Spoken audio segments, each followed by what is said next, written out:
Chapter 277. Murong Sun did not know whether to laugh or cry as she waved her hand. Invite them down the mountain. The first rule of the Holy Water sect was that they did not accept male disciples. Even if you could say something nice, it was still not allowed. Little Zhang Yu wept as he slid down the ground. Adhering to the principle of hugging someone's thigh, he tightly hugged Murong Sun's leg and refused to let go. "Aunt Master, take me in, Aunt Master." The little fellow thumped his chest and stomped his feet as he wailed. "Murong Sun. How did this Peak Master meet such a weirdo like you?" Third Peak's Peak Master Lu's expression was a bit awkward. She hastily picked another little girl and led her back to Third Peak with Doya. Murong Sun glared at Lu Yun's fleeing figure and harumphed. She forcefully pulled that weirdo off of her. "Why aren't you sending the father and son down the mountain yet?" Murong Sun was not in the mood to continue watching the test, so she swiftly left this place in a flash. As expected, her disciple was the least annoying when it came to children. She liked them just looking at them. As for our dear Qiao Mu, how could she have known that the entrance to the mountain would be so lively after the event? She also did not know that her unreliable master, Murong Sun, had come. Halfway through being carried back by Second Peak's Peak Master, Yang Shirong, she felt all the mystic energy in her mystic meridians roiling endlessly. This feeling was very similar to that she was about to advance. Previously, she had been stuck at the initial success stage of level 4 mystic cultivation and had been stuck for a long time without any movement. So what was this inexplicable situation? Although she could sense a very dense mystic energy aura as soon as she entered the Holy Water sect, wasn't this too ridiculous? She had not even meditated to cultivate yet, so why did it feel like she was about to advance? Qiao Mu quickly collected her thoughts and opened her dantian. She saw that her mystic meridian, which was originally hidden under the tree roots and securely wrapped by countless roots, was now exposed and endlessly absorbing the mystic energy roaming through her mystic meridians. Milky white mystic energy was rapidly flowing through her mystic meridians, which were different from all the other meridians in her body. Her mystic meridians swelled slightly and slowly expanded. Arbor could sense that her mystic meridians were slowly thickening with this subtle expansion. Her mystic meridians that were originally half a finger wide had now gradually expanded to be close to a finger wide. The widening of her profound veins meant that her profound veins would be able to accept even more profound energy, and her cultivation speed would definitely be much faster than before. "My dear disciple, you're about to break through," Peak Master Yang exclaimed. He hurriedly landed on the second peak with the child in his arms. Arbor didn't even have time to take a look at what the second summit was like before he was quickly brought to the second summit by Yang Shirong, to the cultivation room with the densest profound energy. "Disciple, don't worry. Master is right outside. Focus on advancing, don't be impatient. Also, don't rise too quickly all of a sudden. Maintain a steady state of mind. As cultivators, we must have a limit in our hearts and a bottom line. Advancing to a certain level is enough, even if there is still energy left over." This child looked like she didn't have any cultivation just now, so how did she suddenly display the cultivation of a level 4 mystic cultivator? How would Yang Shirong know that due to the fact that he was about to advance, the profound energy in Arbor's body was flowing so violently that it directly dispersed the aura concealing talisman's power? After the cultivation room closed, Yang Shirong was still worried and paced back and forth outside. The child looked too young, so she didn't even know if she understood what she said just now. Yang Shirong was worried that the child would be too excited and directly advance without any obstructions. This definitely wouldn't be beneficial to her future cultivation. 2 drops of sacred water had been absorbed into the child's body, so the effect of her advancement would definitely be very terrifying that she hoped everything would go smoothly. Chapter 278. Our dear Arbor felt very baffled. She simply didn't expect that the opportunity for her advancement this time was related to those 2 strange drops of water just now. She only thought that it was because the holy water sect's mystic energy was so dense that her stagnant realm suddenly loosened up. Arbor sat in the cultivation room and held her breath. She immediately sensed the endless mystic energy pouring in from the outside and entering her mystic domain through her rapidly agitating mystic meridians at a terrifying speed. The sapling Chochio in her dantian happily extended its branches and hurriedly absorbed the mystic energy continuously pouring in from the outside world. It sucked in mouthfuls at a speed not inferior to Arbor's absorption speed as it fought over mystic energy with its little master. Our dear Xiao Mu, who had long been accustomed to the deceptive tree bandits' methods, could already turn a blind eye to it and not care in the slightest. Right now, she only felt a bit shaken. The mystic energy rapidly flowing in her mystic meridians was rushing into her mystic domain at a jaw-dropping speed. The barrier to the initial success stage of level 4 mystic cultivator was broken through in an instant. Our dear Xiao Mu quickly experienced what was called an abnormal advancement method. She watched helplessly as the barrier to the phenomenal success stage of level 4 mystic cultivator, and even the peak stage, was broken through, and she triumphantly advanced all the way to level 5 mystic cultivator. This kind of advancement speed caused Arbor to become vigilant. She looked inside her body again and saw that other than the milky white mystic energy continuously surging in her mystic meridians that were close to the width of a finger, there were also strands of an unknown silver substance that floated back and forth in her mystic meridians. Compared to the dense mystic energy, these strands of silver were pitifully few. However, Arbor's brows furrowed slightly. In her previous life, she had never seen this kind of silver substance in her mystic meridians.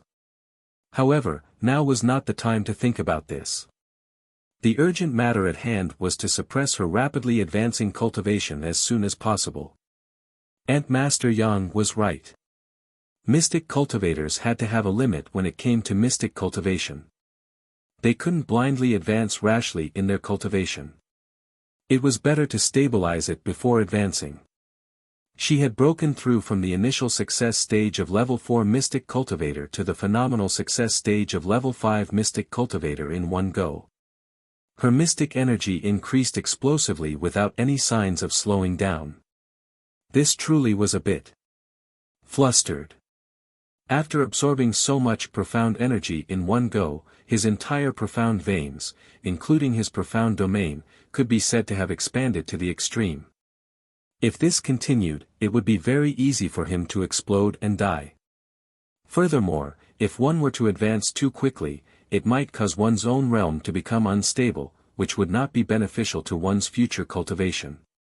However, she couldn't stop it. The momentum of her advancement was like a ferocious tiger released from its cage, charging all the way up. She was a peak level 5 mystic cultivator. The barrier to level 5 mystic cultivator had been completely broken. She had entered level 6 mystic cultivation and was gradually reaching level 6 mystic cultivation. Xiao Mu was on the verge of tears.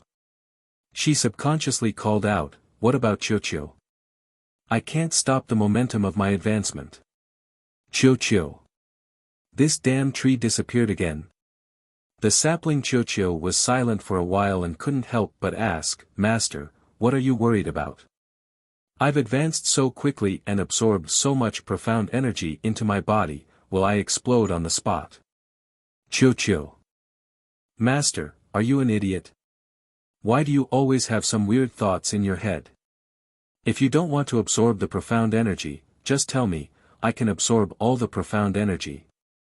This much profound energy is enough for me to grow 2 leaves. Besides, why do you think your realm advanced by leaps and bounds? Is it the stimulation of the profound energy in the outside world? It's not. It's actually because you absorbed 2 drops of sacred water. Little Arbor. Chapter 279. Then what do I do now? Hurry and help me stop. She didn't want to advance anymore. This advancement speed was so terrifying. It didn't feel like a normal human. Xiao Mu's heart was about to leap out of her chest as she watched herself break through the initial success and phenomenal success stages of level 6 mystic cultivation and charge toward the peak of level 6 mystic cultivation. Master, are you really not going to consider directly breaking through the barrier of level 7 mystic cultivation? Qiuqiu tempted the little fellow. Let me tell you. If you break through to level 7 mystic cultivation, Qiuqiu can immediately help you assimilate the paradise. Hurry. Absorb the remaining holy water essence. Hurry, hurry, hurry. I don't want it anymore. Wah, wah, wah. What was this cheating tree still nagging for? It's precisely because I want Master to break through to level 7 mystic cultivation that I held back from snatching those 2 drops of holy water away. Qiuqiu muttered inwardly and immediately wrapped Xiao Mu's mystic domain with its branches before burying it deep into its roots again. The remaining bit of holy water essence was completely absorbed by the sapling's roots. This process was extremely fast. 2 tender green leaves even immediately grew on the sapling's bare branches. Arbor immediately felt her entire body lighten as all the mystic energy that was swarming into her body was instantly drawn away by the sapling. She heaved a sigh of relief and hurriedly focused her mind and calmed her breathing as she sorted out the mystic energy flowing in her meridians and mystic meridians bit by bit. The child discovered in astonishment at the mystic domain that originally led to the depths of her dantian was naturally just a mystic meridian. But now, this mystic meridian actually had a fork. The fork was as thin as a line, but there was indeed a wisp of mystic energy slowly swimming within and extending to the mystic domain. Although it was very strange, the little fellow didn't have time to think about it in detail. She instantly charged from the initial success stage of level 4 mystic cultivation to the phenomenal success stage of level 6 mystic cultivation. She was only a small step away from breaking through to the peak of level 6 mystic cultivation. This leap was truly too large. Her heart was still thumping wildly in her chest. Her heart was in a mess, and she almost couldn't calm down immediately. Arbor tried her best to restrain her racing heartbeat and barely managed to calm her mind. She restrained her aura and completely blocked her 5 senses, forcing herself into a completely blank world. Little by little, he stabilized all the restless profound energy in his body, suppressing the rapid advancement of his realm. This sorting process proceeded very slowly, and it wasn't long before Xiao Mu was completely immersed in it, completely ignoring everything else. At the same time, the jubilant sapling was increasing its strength to extract the rich mystic energy from the outside world. When it was delighted to find that one soft and tender leaf after another was slowly emerging from the branches, the speed of its absorption suddenly increased. Profound energy, I'll give you as much as you can. Qiuqiu howled in the depths of its heart. In the outside world, the dense mystic energy on the holy water sect's second peak was endlessly flowing toward the cultivation room. Arbor was in a very strange manner. After that, the surging mystic energy on the second peak was far from enough to satisfy the bandit Qiuqiu. The entire sect's 3 peaks, including the sect master's main peak, were all alarmed. Everyone ran out of the house as they stared in shock at the sky above, at that ball of profound energy that was so dense that it was almost turning gray. So much profound energy was moving towards one place at full speed, completely without a trace of reluctance. Holy shit! All the mystic energy was drawn to the second peak. What the hell is the second peak doing? Originally, the mystic energy on the sect's 3 peaks and the main peak was evenly distributed. Today, this kind of balance was completely broken. Chapter 280. On the holy water sect's main peak, a row of simple bamboo buildings sat in the depths of a light green bamboo forest under a blanket of white snow. Even in this world of ice and snow, it was still verdant and lush.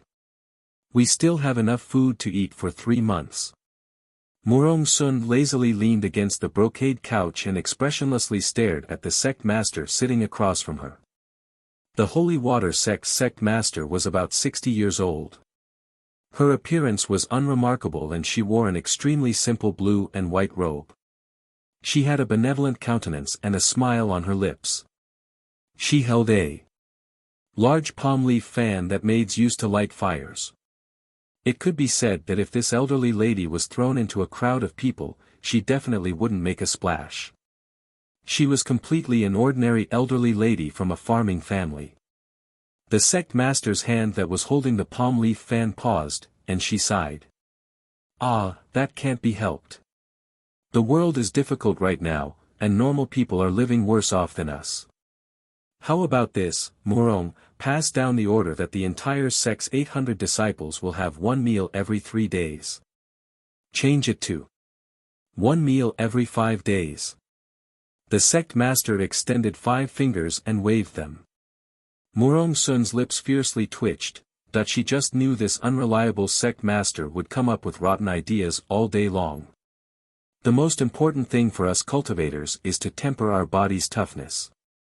Hunger tolerance is also a part of cultivation, the sect master said seriously. I haven't eaten a grain of rice for 10 days already, so I feel my body is very light and my condition is excellent. Rumble. The sect master's stomach made a very discordant noise. Murong Sun nearly burst out in laughter and looked at the elderly lady with ridicule. Eh. The sect master also felt embarrassed and coughed lightly. Master isn't hungry. As long as I enter closed-door cultivation right away, I'll enter a selfless state. At that time, I naturally won't feel hungry. Murong Sun stood up and opened the bamboo door. She shouted outside, someone, prepare food for the sect master. Wicked disciple. The sect master angrily put down the palm leaf fan in her hand. Actually, it's more practical to go to a nearby city and accept some missions when appropriate. Murong Sun turned around and leaned against the door, helplessly looking at the sect master. Mystic cultivators also needed to eat, so they couldn't completely abstain from eating.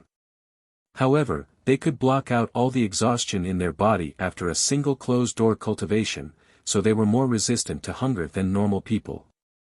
No, no, no. The sect master waved his hand. Children, work hard and cultivate diligently every day. How can we tie them down with some mundane affairs? Here it comes again. This naive sect leader. Murong Sun speechlessly rolled her eyes. Master, entering the world is also a type of experience. You cultivate your heart and train your reflexes.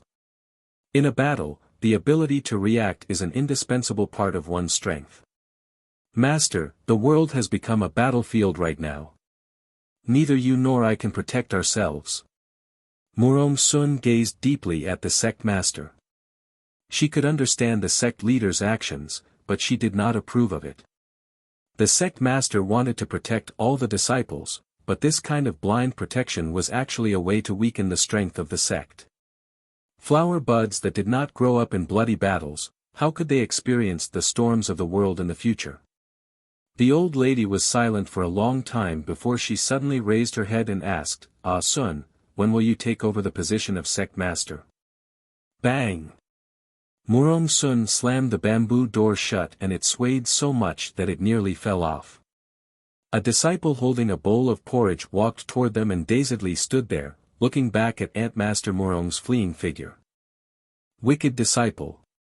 The sect master was so angry that she jumped up and slapped the brocade couch.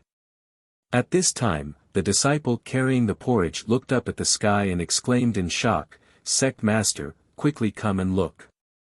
The sect master angrily ran out of the bamboo building. Her gaze fixed on the ball of mystic energy that was so dense it was turning gray in the sky, and she immediately revealed a shocked expression. Chapter 281. All the mystic energy went to second peak. The sect master's brows involuntarily twitched. What was this troublesome second disciple up to again? No, she had to go take a look. Whoosh! Whoosh! The sect master, Murong Sun, Lu Yun of third peak, and several personal disciples of first and third peaks all appeared on second peak. Holy Water sect was the only sect among the 3 sects that did not differentiate between inner and outer disciples. Compared to Heavenly Tao sect and Daybreak sect, which had over 10,000 outer disciples, Holy Water sect only had a little over 800 disciples. It was truly pitifully few. All the disciples of the 3 peaks were the disciples of each peak master, so the pills, magnetite and other cultivation resources they received were all treated equally. The only difference was that the 3 peak masters would accept several personal disciples. Compared to normal disciples, the master-disciple relationship was naturally more intimate, and they could also receive some personal gifts from their masters in private. Compared to the lowly and dispensable outer disciples of the other 2 sects, all the disciples of Holy Water sect lived in a honey pot. At this time, the little troublemaker, who was cultivating in seclusion on Second Peak, did not know that her commotion alarmed everyone in the sect. Young Shirong had long anticipated that her master and senior sister would come, so she was already waiting at the front door of Second Peak's main hall to welcome everyone. When she saw them appear, she ran over with a beaming face. Sect Master, Senior Sister Murong, Junior Sister Lu, it's fine, it's fine. It's nothing major. If it's nothing major, why did you cause such a big commotion? The sect master glared at her second disciple and looked inside curiously. Aren't you going to bring master inside to take a look? Which grand disciple's cultivation aura is so great that it swept away all the mystic energy in the sect? So miraculous. She really wanted to see her obedient grand disciple. Yang Shirong hastily stopped everyone and chuckled. No, you shouldn't go over to avoid disturbing my youngest disciple's advancement. Oh, ha ha ha. She then winked at Murong Sun. Senior Sister Murong, our second peak is going to win this year's competition between the 3 peaks again. Ha ha ha ha ha. How smug. Even Lu Yun, the 3rd peak master, could not stand it anymore. She truly was a petty person intoxicated by success. Murong Sun threw Peak Master Yang a fierce look, in your dreams. Once my little disciple returns to the sect, this Peak Lord will definitely blind your dog eyes. Seeing that his 3 disciples were about to quarrel again, the sect master hurriedly waved his cattail leaf fan and laughed, all right, since there's nothing else, let's go back to our respective peaks. As for the inner disciple competition of the 3 peaks, there were still 2 months to go. There was no need to rush. Wasn't he going to continue accepting disciples tomorrow? Maybe Ah Sun will also receive a good one. There's no need. This peak master has already accepted a little disciple with exceptional aptitude. Counting the days, it's about time. She should be here in the next few days. Murong Sun angrily flung her sleeves and left. The sect master laughed awkwardly and gave his 3rd disciple a look. Lu Yun's face was taut as she stiffly threw down these words, second senior sister, then we'll be leaving now. Don't be too cocky. As the saying goes, cocky people will be struck by lightning. Let the green hills never change and the green waters flow forever. Goodbye. Sect master was speechless. Each of his 3 disciples was more unreliable than the last. What kind of nonsense was that?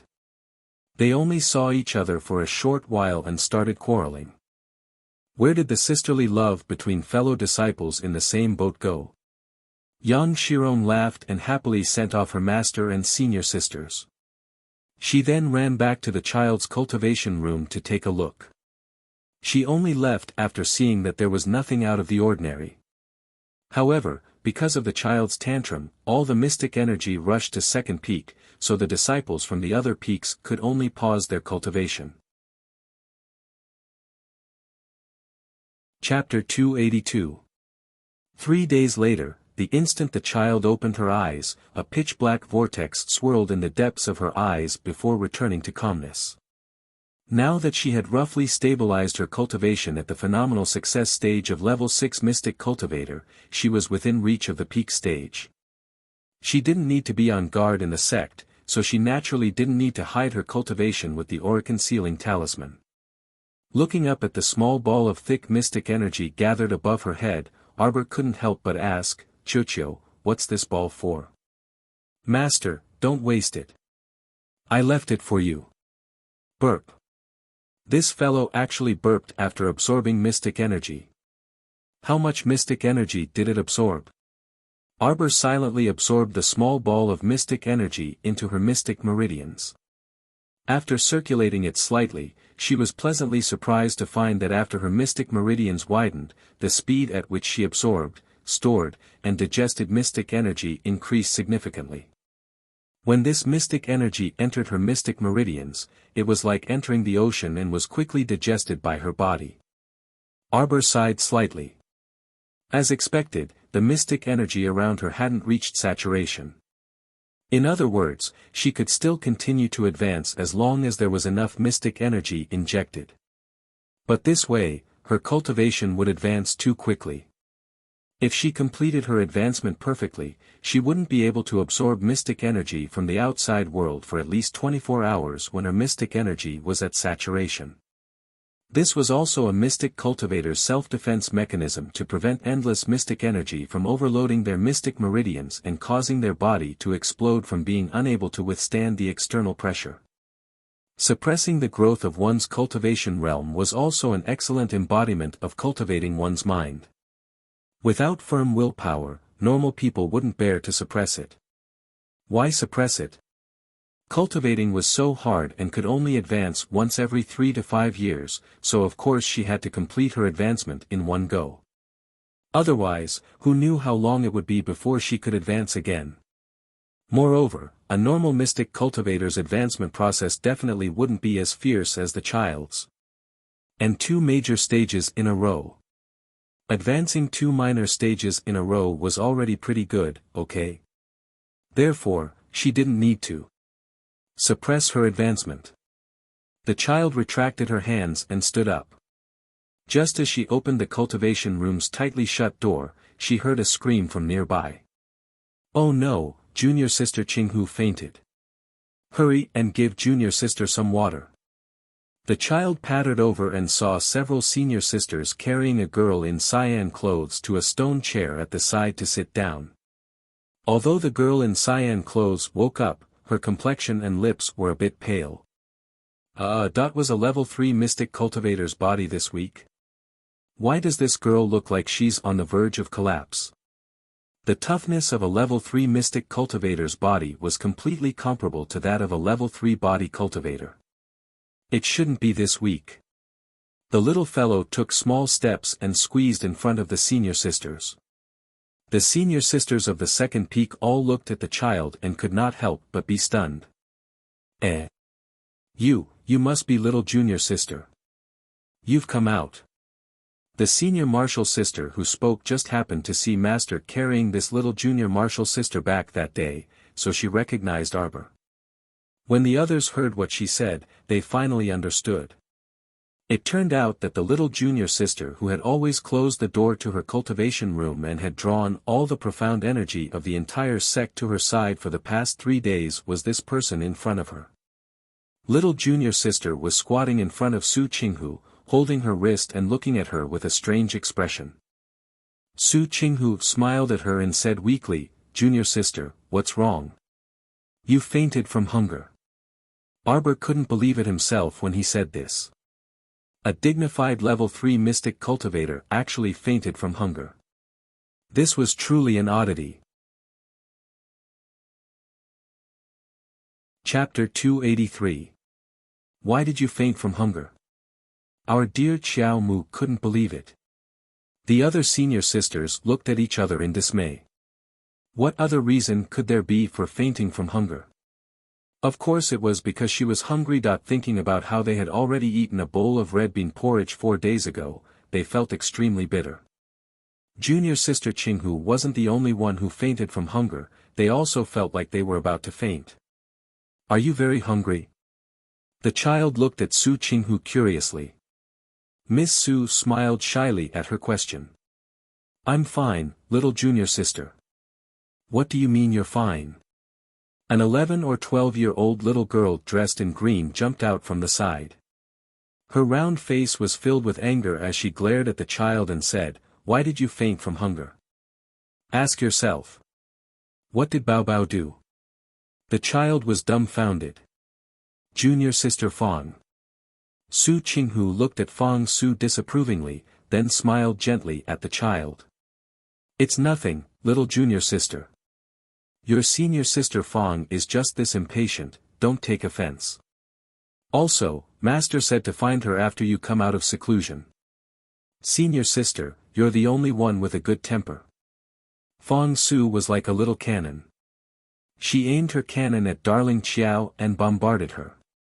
"If it weren't for you occupying the cultivation room for 3 days for no reason and transferring all the mystic energy in the sect to yourself, refusing to share even a single piece of the pie with others, would Qinghu have fainted? Would senior sister Qinghu faint from hunger?" "Humph!" Fong Su shouted angrily, "It's all your fault. If senior sister Qinghu had entered seclusion cultivation early in the morning and absorbed mystic energy to replenish her body's energy, would anything have happened to her today? Not only senior sister Qinghu, several other senior sisters also fainted because of you. The situation of the other peaks probably isn't any better." Fong Su fired a barrage of words at the child. However, the child was bewildered. She looked at the little cannon senior sisters in confusion. "You guys just rely on absorbing mystic energy to eat? That's not very appropriate." Fong Su was truly angered by the child. Her mouth opened and closed as she said angrily, "So what if it's not appropriate? Then what if you eat one meal every 5 days? What else can you do if you don't seize the time to cultivate? If you don't cultivate, you get even hungrier."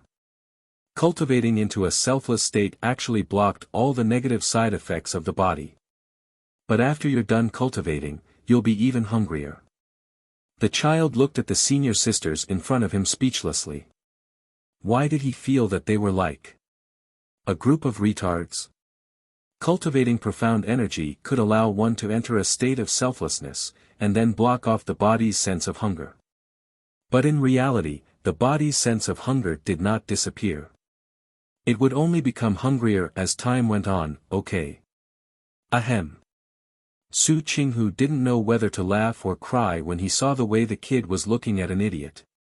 "Well, junior sister, why don't you go to Master's place first? Here, take it."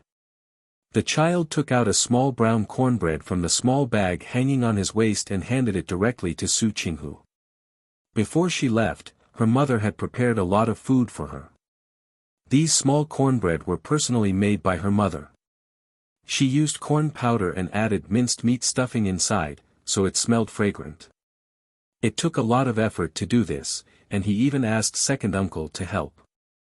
Just drying the corn and grinding it into powder with a stone grinder took second uncle a lot of effort. The little fellow stored a lot of minced meat cornbread in her storage talisman. There weren't many in this bag, but because it was more convenient to take them out, she kept them in there. The moment the cornbread was handed to Su Qinghu, many pairs of eyes landed on that minced meat cornbread. Little Cannon Fong Su even subconsciously swallowed her saliva, her eyes staring fixedly at that cornbread. Chapter 284. Do you guys have to be so exaggerated? Just a little cornbread is enough to make you guys drool. Xiao Mu dug around in her pocket and took out several pieces of rui cakes that had been squashed flat. These were sent over by the city lord's estate, so she casually grabbed a few pieces and put them in her pocket. However, from the looks of it now, they really did not look good. They had been squashed very ugly. If you don't mind them being ugly, you can have them. The little fellow handed over the rui cakes to senior sister Little Cannon. Little Cannon's face flushed red, and she swallowed several mouthfuls of saliva before angrily saying, "Take them back and eat them yourself. I won't bully you and steal your food." Arbor expressionlessly pulled her hands over and placed the cakes in her hands. "Take them and eat them. I still have a lot here. I really have to hand it to you guys. You're all mystic cultivators above level 3, so why are you like Idiots, starving yourself to this extent. Darling Qiao's section break. Holy Water Sect's first peak. Unlike the sect master's simple bamboo forest, first peak had continuous houses in picturesque disorder, and the winding paths of pavilions and terraces were deep and serene. When Murong Sun was constructing first peak, she spent time and effort finding several famous craftsmen and tormented them for a long time. The beauty was in a bad mood despite the beautiful scenery before her. Murong Sun had been depressed for several days. If she had known earlier, she would have left someone behind and directly brought her little disciple here. It had been so many days, and the appointed date had long passed, but her little disciple was nowhere to be seen. Master! Su Shanshan's aloof voice rang outside the pavilion. Murong Sun weakly responded and lightly jumped down from the pavilion, landing in front of Su Shanshan. What is it? The great king of Qiu sent 5 carts of food, cloth, and other supplies. They're waiting outside the mountain gate right now. Su Shanshan's words caused Murong Sun to frown. The great king of Qiu? What do they want to do? Let's go take a look. When Murong Sun led Su Shanshan and the other disciples to the mountain gate, the sect master and junior sister Lu from Third Peak were already there. The sect master chuckled as he sent someone to accept the gift from the great king of Qiu. He kept saying, "How could I accept this? The great king of Qiu must have spent a lot of money." Murong Sun's lips twitched, and she walked up to stop the disciples who were transporting the goods. She looked up at the Qiu soldier captain who was escorting the goods. "What request do you have for our holy water sect to help you deliver so many goods?" The sect master's amiable face immediately changed. "What? You want our sect to do something for the purpose of sending supplies?" Lu Yun. "Master, don't say anything. Your disciple feels a headache when you speak." Murong Sun exasperatedly glanced at the sect master. She raised her hand and pulled the small ringleader to her face. She quietly ordered, "Hurry and speak. What is your objective?" The Qiu kingdom's minor leader shuddered and wailed as he knelt on the ground with a plop. "This lowly one is under the orders of the great king to deliver an apology gift to Miss Qiao of the Holy Water Sect's first peak. This lowly subordinate wants to personally hand it over to Miss Qiao. Isn't that clear enough? It's Miss Qiao of the Holy Water Sect's first peak." Everyone present looked at each other, especially the sect master. She curiously looked at her eldest disciple. "Ah Sun, is there a Miss Qiao on your first peak?" She was so impressive that she could make the old king of Qiu send so many apology gifts. Speaking of which, why was it an apology gift? Murong Sun's expression changed again and again. She felt like something in her head was gradually becoming clearer. Su Shanshan looked at the Qiu kingdom's minor leader in shock. "What do you mean? My little junior sister Qiao came. She's in our sect right now." Chapter 285. It should be. Someone told us to deliver it to Miss Qiao. The soldier captain grew more and more afraid. Why did he feel gusts of cold wind blowing past him? Murong Sun's expression instantly turned unsightly. Her memories started to flow together. Starting from the light that shot into the sky during the test that night, Second Peak's junior sister Yang brought back a disciple with exceptional aptitude. Her disciple entered closed-door cultivation for 3 days and absorbed all of the mystic energy in the sect. Now, someone suddenly sent an apology gift to Miss Qiao of Holy Water Sect's first peak. Could there be a second meaning to this? Her little disciple came early in the morning. How was she Second Peak's disciple? She was clearly Murong Sun's last disciple. Shit, Second Peak's Yang Shirong actually dared to snatch Murong Sun's precious disciple back. Ah! Murong Sun felt like she might explode on the spot. What kind of lousy matter was this? Ant Master Murong.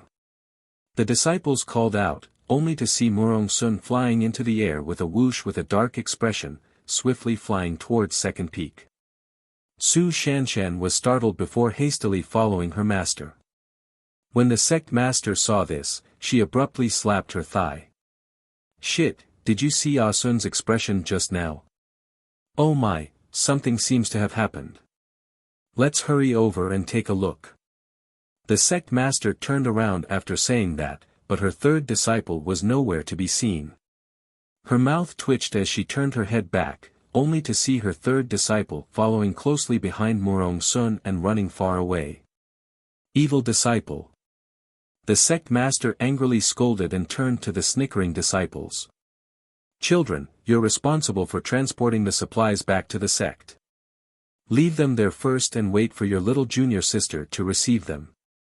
After saying that, she quickly chased after Murong Sun and waved the fan in her hand back and forth. She hastily shouted, Ah Sun, let's talk nicely. We can't be impulsive. It would be even better if the sect master could rein in her amused expression. On the other side, Arbor was watching Su Qinghu eat the cornbread before nodding and asking, how do I get to First Peak from here? That day was a bit funny. Aunt Master Yang caught her and ran back, but she immediately went into closed-door cultivation afterward and did not even have a chance to explain. Why are we going to First Peak? Little Pao felt her empty stomach felt a bit better after chewing on a piece of pastry. We can only fly to First Peak. She had to be at least a level 7 mystic cultivator before she could successfully cross it. As for the other disciples, we had to rely on big cranes to go up and down the snowy peaks. If he wanted to visit another peak, he had to report to the chief disciple of his peak. It was not every day that he could visit another peak. Big crane basically comes once every 5 days, it came yesterday. It's still like this. Wouldn't that mean that she wouldn't be able to go to the first peak for a few days? Xiao Mu furrowed her brows, conflicted. She had originally planned to leave quietly, but now it seemed that she still had to find Marshal Uncle Yang to clarify this matter. Just as he was speaking, Yang Shirong's cheerful voice sounded, Aya, I heard that my little disciple has come out of seclusion. Quick, come over and let Master take a look. Yang Shirong, shut up. Who is your little disciple? A red figure moved like a bolt of lightning, arriving at the child's side before Yang Shirong and picking her up. The child turned her stoic face, and her eyes lit up as she said, Master. Murong Sun grumpily flicked her forehead. Silly. Su Shanshan did not understand the situation and speechlessly chuckled as she looked at the child. Little junior sister, you're truly naughty. Master was waiting for you in First Peak, but you didn't show up. Who would have thought that you would sneak back to the sect and come to Marshal Uncle Yang's second peak? Yang Shirong felt something was off the more she heard this. She anxiously ran over and angrily yelled, Murong Sun, what are you doing? Let go of my disciple. Your disciple. Murong Sun turned around with the child in her arms and dangerously narrowed her eyes. Chapter 286. You're saying. This is your disciple. Murong Sun looked at Yang Shirong, who was about to charge forward with her sleeves rolled up, and her voice was light as she enunciated each word with a sardonic smile. Oh shit, why did she feel like eldest senior sister wanted to beat her to death? Peak Master Yang, who had been afraid of this eldest senior sister since she was young, immediately cowered. However, her cowardice did not last for more than 2 seconds. When she thought about how her exceptionally talented little disciple was about to be snatched away, she immediately came back to life and leaped 3 feet into the air. That's right. This is my disciple. Although you are my eldest senior sister. You still can't do something like snatching someone else's disciple, right? The obedient disciple that I personally picked in front of the mountain gate 3 days ago. Everyone saw it with their own eyes, humph. Hurry and let go of her. Why are you hugging her? Was her disciple that easy to hug? As soon as Yang Shirong finished speaking, she inexplicably felt a chilly sensation slide past her neck. When she looked up again, shit, Murong Sun had soundlessly arrived in front of her. She was so close yet she was still grinning. Shit! Peak Master Yang involuntarily took a step back and crossed her arms in front of her, assuming a defensive posture. She roared, "What are you doing?" The second Peak's disciples all covered their eyes. Their idiot master was clearly cowering, but she still forced herself to hold on. When facing eldest senior master, she freaking cracked her voice. "Junior sister Yang, we haven't sparred in a long time, right?" Murong Sun chuckled. Yang Shirong felt like a bucket of cold water was poured over her from head to toe. "I'll spar with your sister." Peak Master Yang's pretty face turned green, and she hastily took 2 steps back. "Senior sister, I'm telling you. Sun. Don't hit your second junior sister. It's between senior and junior sisters, so let's talk things out." The sect master's voice immediately cut in. She waved her fan and sat down on a stone stool that allowed her to watch from a close distance as she spoke with a chuckle. Lu Yun pursed her lips.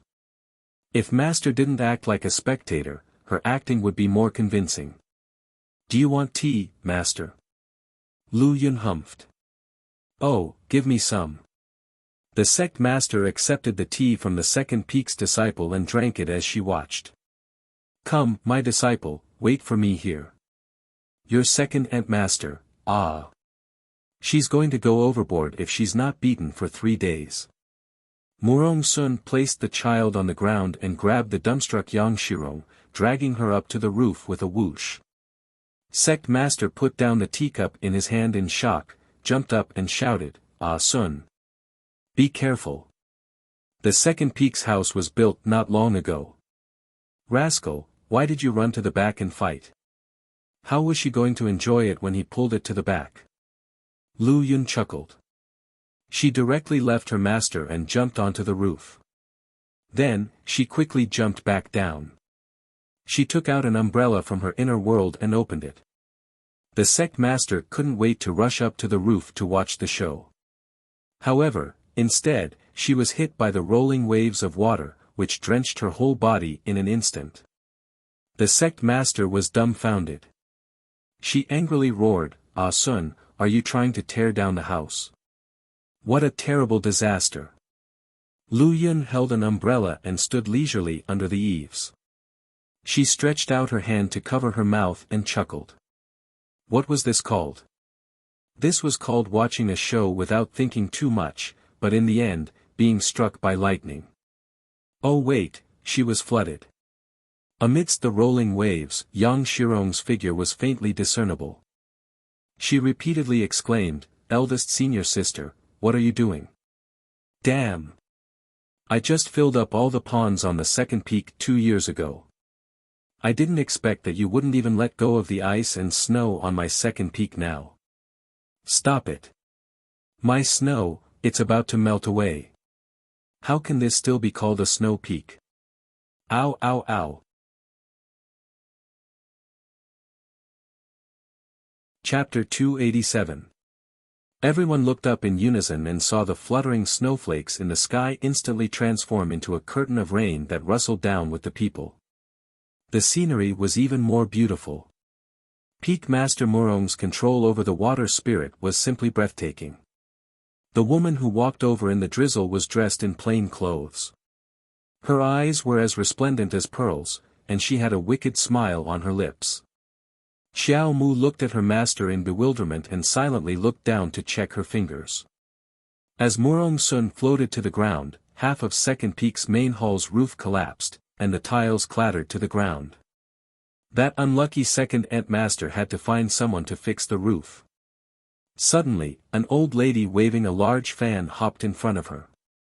She giggled with a benevolent expression, Io, this must be the grand disciple of my family that even the old king of Chiu Kingdom is rushing over to present as an apology gift.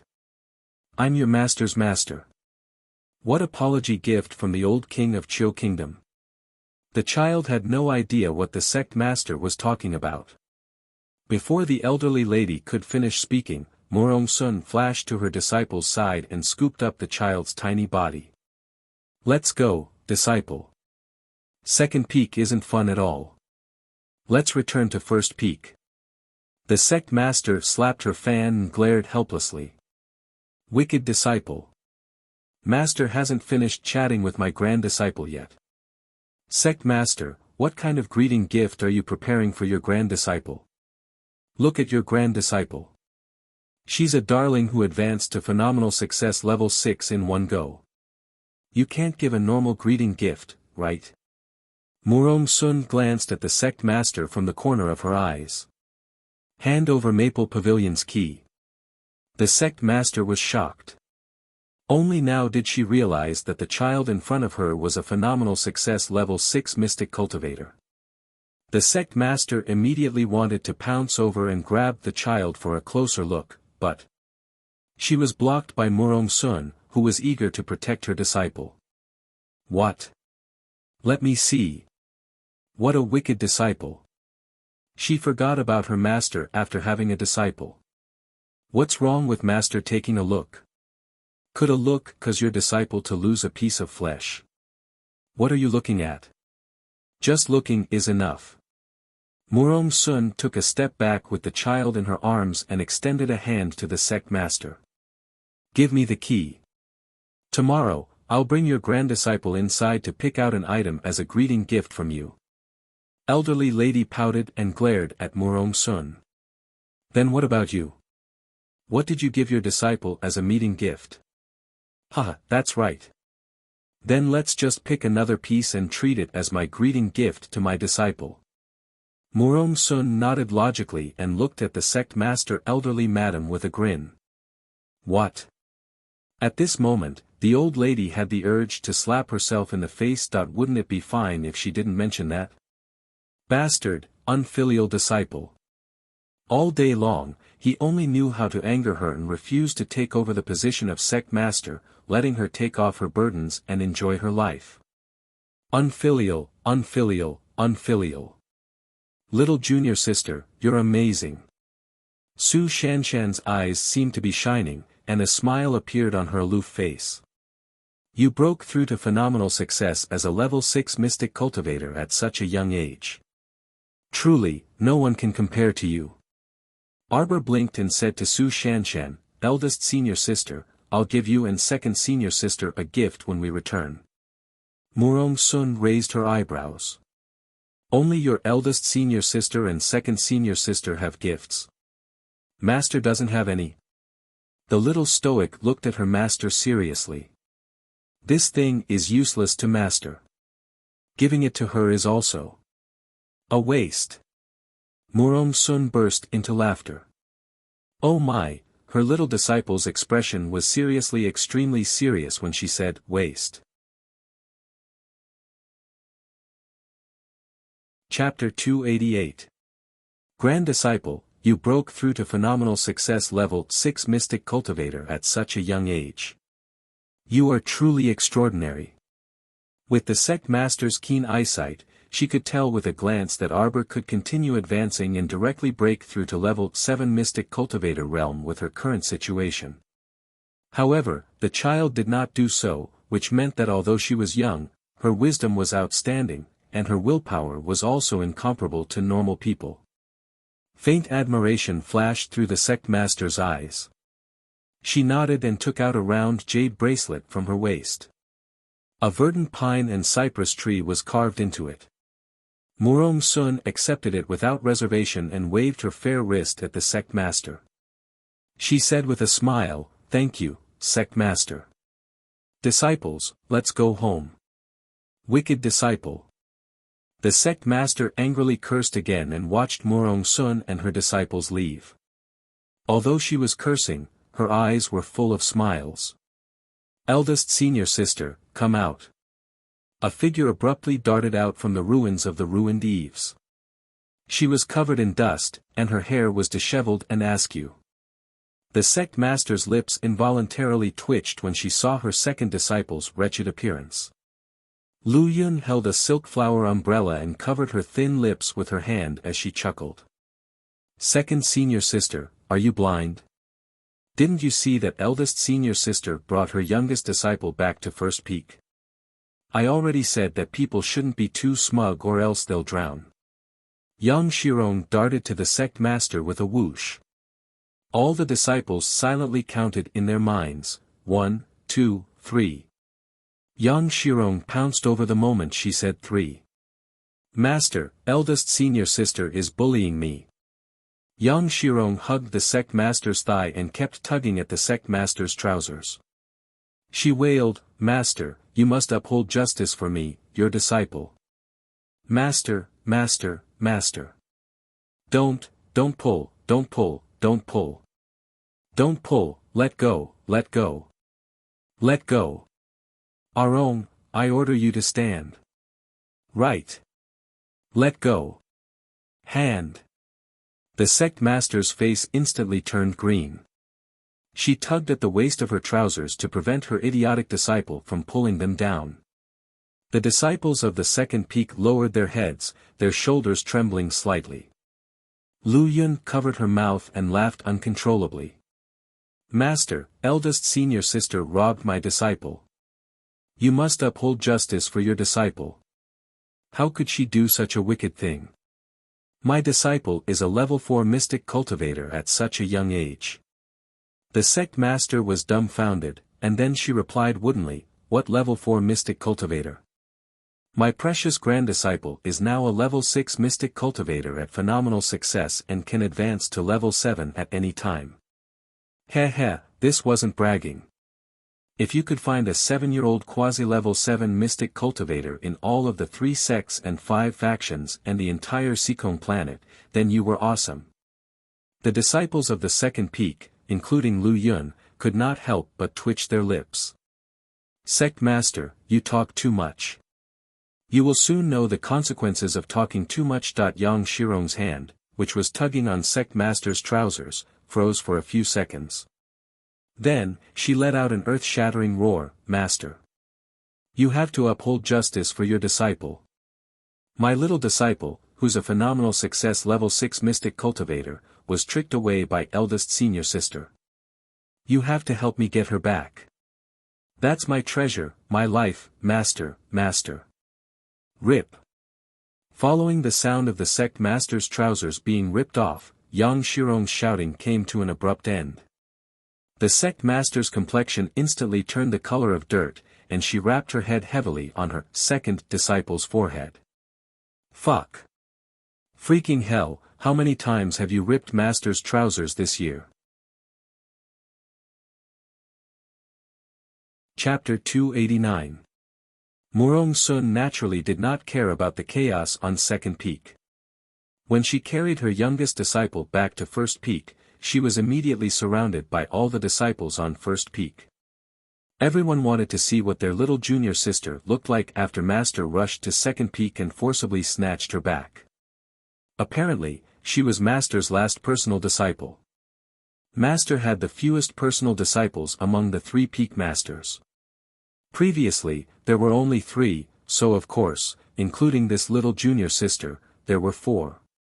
Everyone was quite curious and could not conceal the envy in their eyes. However, although they were a bit envious, their eyes were surprisingly clear and did not contain any jealousy. They were all well aware that compared to the outer sect disciples of the other 2 sects, their treatment was considered good. A portion of them had mediocre aptitudes, but in Holy Water sect's first peak, no matter how mediocre their aptitudes were, they received the same amount of cultivation resources as everyone else, so Master did not favor one over the other. Master treated them very well, so even though their days were very torturous, none of them had the thought of leaving Holy Water sect. Holy Water sect's first peak had the fewest disciples, only 153 people. The oldest disciple was 21 years old. Her name was Yu Qian. Although her aptitude was not good, she was very capable. Usually, she was highly valued by the Master. Some of the secular affairs on the first peak were basically handled by this senior sister Yu. The youngest was naturally our dear Qiao Mu. Qiao Mu, who was surrounded by a group of people, also curiously looked back at them. These were the senior sisters that she had to get along well with in the next few years. Murong Sun carried Xiao Mu and said a few words to everyone. She did not need to instruct them too much. She was well aware of these disciples' personalities and conduct, so they definitely would not bully her youngest disciple. Alright, your little junior sister just arrived at first peak and still has many things to do. There will be plenty of time to chat with her in the future, so let's disperse for now, Murong Sun said dryly and was about to leave with Xiao Mu. Yu Qian hastily walked out of the crowd and bowed to Murong Sun. She respectfully said, Master, this disciple has something to report. Murong Sun paused and turned to look at Yu Qian. She asked kindly, what is it? Yu Qian lowered her head and said with a flushed face, Sorry, Master, I didn't take good care of my junior sisters. 2 more junior sisters fainted today. Murong Sun. Sect leader, your sister, come out. She really wanted to beat her up to vent her anger. What do you mean by changing the 3-day meal to 5-day meal? Look at your grand disciples, they're fainting from hunger so easily. Doesn't your conscience hurt? They all fainted from hunger. Little child looked at the master and disciples as if she was looking at a weirdo. That look in his eyes was simply insane. Murong Sun suddenly had a feeling that her youngest disciple was looking at her like she was looking at an idiot. It made her feel so stifled. Yu Qian hurriedly raised her head and said, Little junior sister, don't worry. Even if senior sisters eat less in the future, we won't starve you. Don't ever leave the sect. Master loves you very much. If you run away, Master will be sad.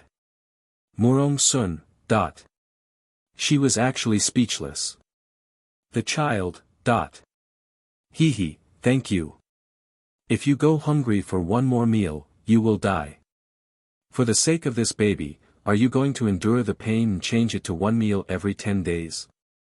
You bunch of idiots, don't you know how to go out and pick up some missions? How about it? You're a group of level 3 and above mystic cultivators. Oh, no, there are many level 5, level 6, and even level 7 mystic cultivators among you. It shouldn't be difficult for you to take on a few missions to support your families, right? Chapter 290. Master, what did Sect Master say about an apology gift? Arbor turned his head to look at Murong Sun. Murong Sun instantly understood. Let's go and take a look with me. That old king of the Chiu kingdom sent people here to give you 5 carts of items as an apology gift. As he spoke, his voice paused and he lowered his head to look at his disciple. Tell me, what happened? Why did he suddenly send an apology gift? He must have offended her disciple. Murong Sun wanted to hear the situation. On the way here, I had a small conflict with the Chiu kingdom's guards in Pony Town, the child expressionlessly replied before furrowing her brows. Why would the great king of the Chiu kingdom give her an apology gift? Could it be that the child thought of something, and her eyes brightened? Back then, she was carried away by that swindler Qinghuan, so this apology gift must have been obtained by Ao Yi. This subordinate was pretty good. Knowing the situation, he tactfully grasped his little master's temperament. She loved to receive an apology gift the most. Small conflict. Murong Sun nodded with a smile. How could she know that the small conflict the child mentioned was the small conflict that alarmed the crown prince of the Mo kingdom and scared the shit out of the Chiu kingdom's great king? He wanted nothing more than to kneel and beg for mercy. Murong Sun carried the child away from first peak and earnestly said to the child, My disciple, you did well. Don't let others bully you. Remember, if you can't beat them, come find me. I'll definitely beat them until they're looking for their teeth on the ground. If you don't tell me when you're bullied, I'll beat you until you're looking for your teeth on the ground, understand? Arbor. I've always endured if I can't beat them and waited for them to counterattack. I won't find an adult to stand up for me. Murong Sun lightly rapped her head and followed up with a question, do you understand? Okay, the little stoic helplessly replied. Good girl. Murong Sun chuckled and carried her as fast as lightning. The holy water sect storehouse was on another snowy peak. In fact, the depths of the great snow mountain were somewhat mysterious. It was clearly a large stretch of mountain range, but it seemed as if someone had dug out a large hole in the middle, wrapping the 5 snowy peaks in the middle of the mountain range. These 5 snowy peaks were all independent of each other, which was why Little Pao had said that disciples below level 7 could only rely on the big cranes to travel. Other than the main peak and the third peak, the sky peak they went to was actually a warehouse located in the center of the 5 peaks. The maple pavilion that his master had mentioned was also on this snowy peak. Little fellow, after we accept your apology gift, we'll go to Maple Pavilion to help you find a decent mystic technique manual. Murong Sun's figure flashed, and she landed on Sky Peak with her disciple. This is a greeting gift from your Grandmaster grandmother. It would be a waste not to accept it. Remember to pick the best one when the time comes. A person chooses a profound skill, and a profound skill will also choose a person. I'll tell you the details later. Go and accept your apology gift first. The little guy's eyes lit up. Mystical skill. Would she be able to obtain a profound skill manual? Mystical skill manuals were not those normal profound skill manuals circulating on the market. They were items that couldn't be bought with money. When the Holy Water Sect's warehouse manager led the master and disciple to a large pile of supplies, they couldn't help but look at each other in dismay. The items that the old king of the Chiu kingdom purchased were truly quite extravagant. Master, I'll take half. Leave the other half for the sect.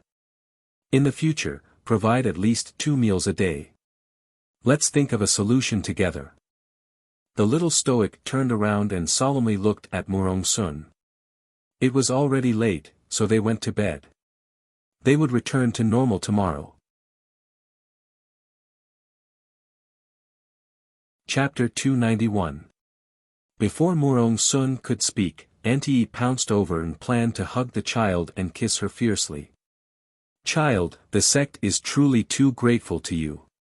If you need anything in the future, just tell Grandma. Grandma will definitely help you. Murong Sun blocked Auntie Yi's actions. Enough, enough, enough. Go divide the things and create a small storeroom. Disciple, this is your Grandma Yi. If you lack anything in the future, just ask Grandma Yi. Auntie Yi. Sun is going to spoil her disciple to the heavens. Auntie Yi was over 50 years old and was the sect master's personal attendant. She had managed Sky Peak for several decades, so she was naturally loyal and devoted to the entire sect. Recently, she had been worrying about the sect's food resources, so when she heard the child donate 2.5 carts of supplies, it was truly a blessing from the heavens. She did not know how to express her joy. Auntie Yi quickly gathered several subordinates to help divide half of the supplies in the storeroom and move the rest to another small storeroom.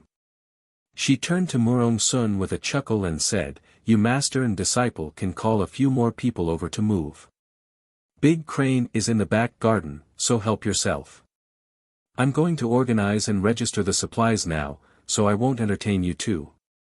After Auntie Yi left, only Murong Sun and Xiao Mu were left in the storeroom. Murong Sun took out a sect messenger talisman and said, "Master will have your eldest senior sister and the others come over and help move the things back to your court." Xiao Mu's inner world naturally could not contain so many supplies. This was the common thought of all normal people. "No need, Master." Expressionlessly, the child stretched out his hand and took out 20 blank storage talismans. He roughly divided the batch of supplies and put the food, cloth, utensils, and so on into the talismans. In less than 30 minutes, he was done quickly. As soon as Xiao Mu turned around, she was met with Murong Sun's dumbfounded face. Xiao Mu thought for a moment and took out 20 storage talismans from her pocket. She pattered to Murong Sun and handed a stack of talismans to her. She magnanimously said, "Gifts for eldest senior sister and second senior sister are useless to Master, so give this to Master. Take it, I still have a lot." Disregarding the gifted and used storage talismans, she still had 100 empty blue storage talismans and 1 purple storage talisman. Murong Sun, what kind of rich disciple was this? Disciple, you are a talisman master. With so many storage talismans in hand, no one would believe that he was not a talisman master. Who was Murong Sun? She only needed to think for a moment to figure it out. The child didn't hide anything and nodded. Yes, master. I'm a talisman master. Murong Sun swayed and hugged her little disciple in her arms. She lovingly patted her little head and said with a smile, Aya, you truly are a surprising child. I like your gift very much. The master and disciple left the storehouse and headed for Maple Pavilion. The 2 storehouse stewards who were guarding the door looked at each other, thinking that the master and disciple had gone back to call for someone. After waiting for a long time and not seeing anyone return, they inexplicably entered the storehouse to take a look and found that everything was gone. They couldn't help but be dumbfounded. By this time, the master and disciple had arrived at the entrance of the Maple Pavilion. From the outside, this looked like a simple small pavilion without any fancy decorations. There wasn't even a single guard around it. Murong Sun said, there are 4 talisman matrices set up around Maple Pavilion. The first layer is an illusory matrix, the second layer is a trapping matrix, the third layer is a killing matrix, and the fourth layer is a killing matrix. If you try to force your way in without knowing the situation, you definitely won't be able to break in. Chapter 292. The child's eyes brightened. Talisman Matrix. She had naturally heard of talisman matrices before, but there were very few talisman practitioners on Seikong planet who knew how to set up talisman matrices. Many talisman matrices were passed down from 100 years ago. For example, according to her master, this talisman matrix on Sky Peak was set up by a powerful great talisman practitioner 300 years ago. The 4-layered talisman matrix used jade talismans to inscribe runes, so its power was limitless. Moreover, the talisman matrix had been used 5 times in the past 300 years, but the talisman energy still hadn't been completely exhausted. It could be seen how profound the talisman energy that great talisman practitioner injected back then was. The child stretched out her hands and looked down, her heart filled with endless longing. If only the golden talisman jade tome could teach me how to inscribe talisman matrices. She could first set up a mystic energy gathering talisman matrix for her senior sisters in the sect and gather all the mystic energy around the sect. Cultivating inside the mystic energy gathering talisman matrix would definitely be more than twice as effective as cultivating normally. While she was lost in her thoughts, she saw Murong Sun toss out the jade bracelet engraved with a green pine tree. The instant the jade bracelet rose into the air, an oval-shaped transparent barrier visible to the naked eye formed outside the pavilion. Light flickered faintly, and the several hundred gathered jade talismans abruptly dispersed. The child curiously looked up and saw the jade bracelet embedded in the front of the barrier. It turned out that this was the key to opening Maple Pavilion. That jade bracelet just happened to fit into the gap in the barrier, and the entire barrier was completed. The child immediately understood that this jade bracelet must also be engraved with a secret rune inscription. It was the key to closing the entire talisman matrix. The child's eyes glowed, and she admired this great talisman practitioner even more. What an amazing person! Murong Sun smiled faintly. This great talisman practitioner is your grandmother's good friend. He's the previous patriarch of the talisman patrician family, Mu Chaoyang. Currently, he's been traveling outside for who knows how many years, and the entire talisman patrician family has become increasingly deformed. Murong Sun shook her head and patted the child's head. Don't say too much about these matters. They don't have much to do with us. Now, you have to listen carefully to what Master is saying. You have to enter Maple Pavilion alone in a moment. Master can't accompany you inside. Maple Pavilion might look like an ordinary 2-story pavilion from the outside, but it actually has 7 levels. In fact, it had 7 floors, and each floor had different things. After you go in, don't worry about anything else. Just go upstairs. Go up as many floors as you can. The higher you go, the better. The child listened carefully and nodded his little head frequently. Until you encounter the resistance of the floor that prevents you from going up, don't try to force your way through. Stop immediately. In the center of this floor, there's a crystal platform. Inject your profound energy into it. From the 4th floor onwards, there are not only profound skills, but also profound weapons and even spirit weapons and spirit skills. Treasures choose people, and people choose treasures. When you choose, you have to rely on your own heart. Naturally, the thicker the profound energy covering a spiritual item, the better it was. Understand? The child nodded. Murong Sun knew that she was meticulous and extraordinarily intelligent, so she did not say anything else. She chuckled lightly and said, "Then go in now. Remember, the talisman matrix will transport you out once 4 hours are up. That's why you have to hurry." "Got it, Master." The child was eager to try. Not only did she want to go in and pick a treasure, she also wanted to go in and observe this talisman formation. Even though she would definitely not be able to figure out the profundity of the talisman formation, at least she would be able to come into close contact with it. Chapter 293. The child walked briskly and safely entered the array. She closed her eyes to feel the subtleties of the array before quickly entering the maple pavilion. The 1st floor of the maple pavilion. The child looked left and right and discovered that other than the 4 walls, there was nothing else inside. Xiao Mu pondered over her master's words and ran forward with small steps. On the left side of this empty room was a spiral staircase. The child climbed up the stairs in one breath and made several turns. She didn't encounter any obstructions and her mystic energy flowed freely.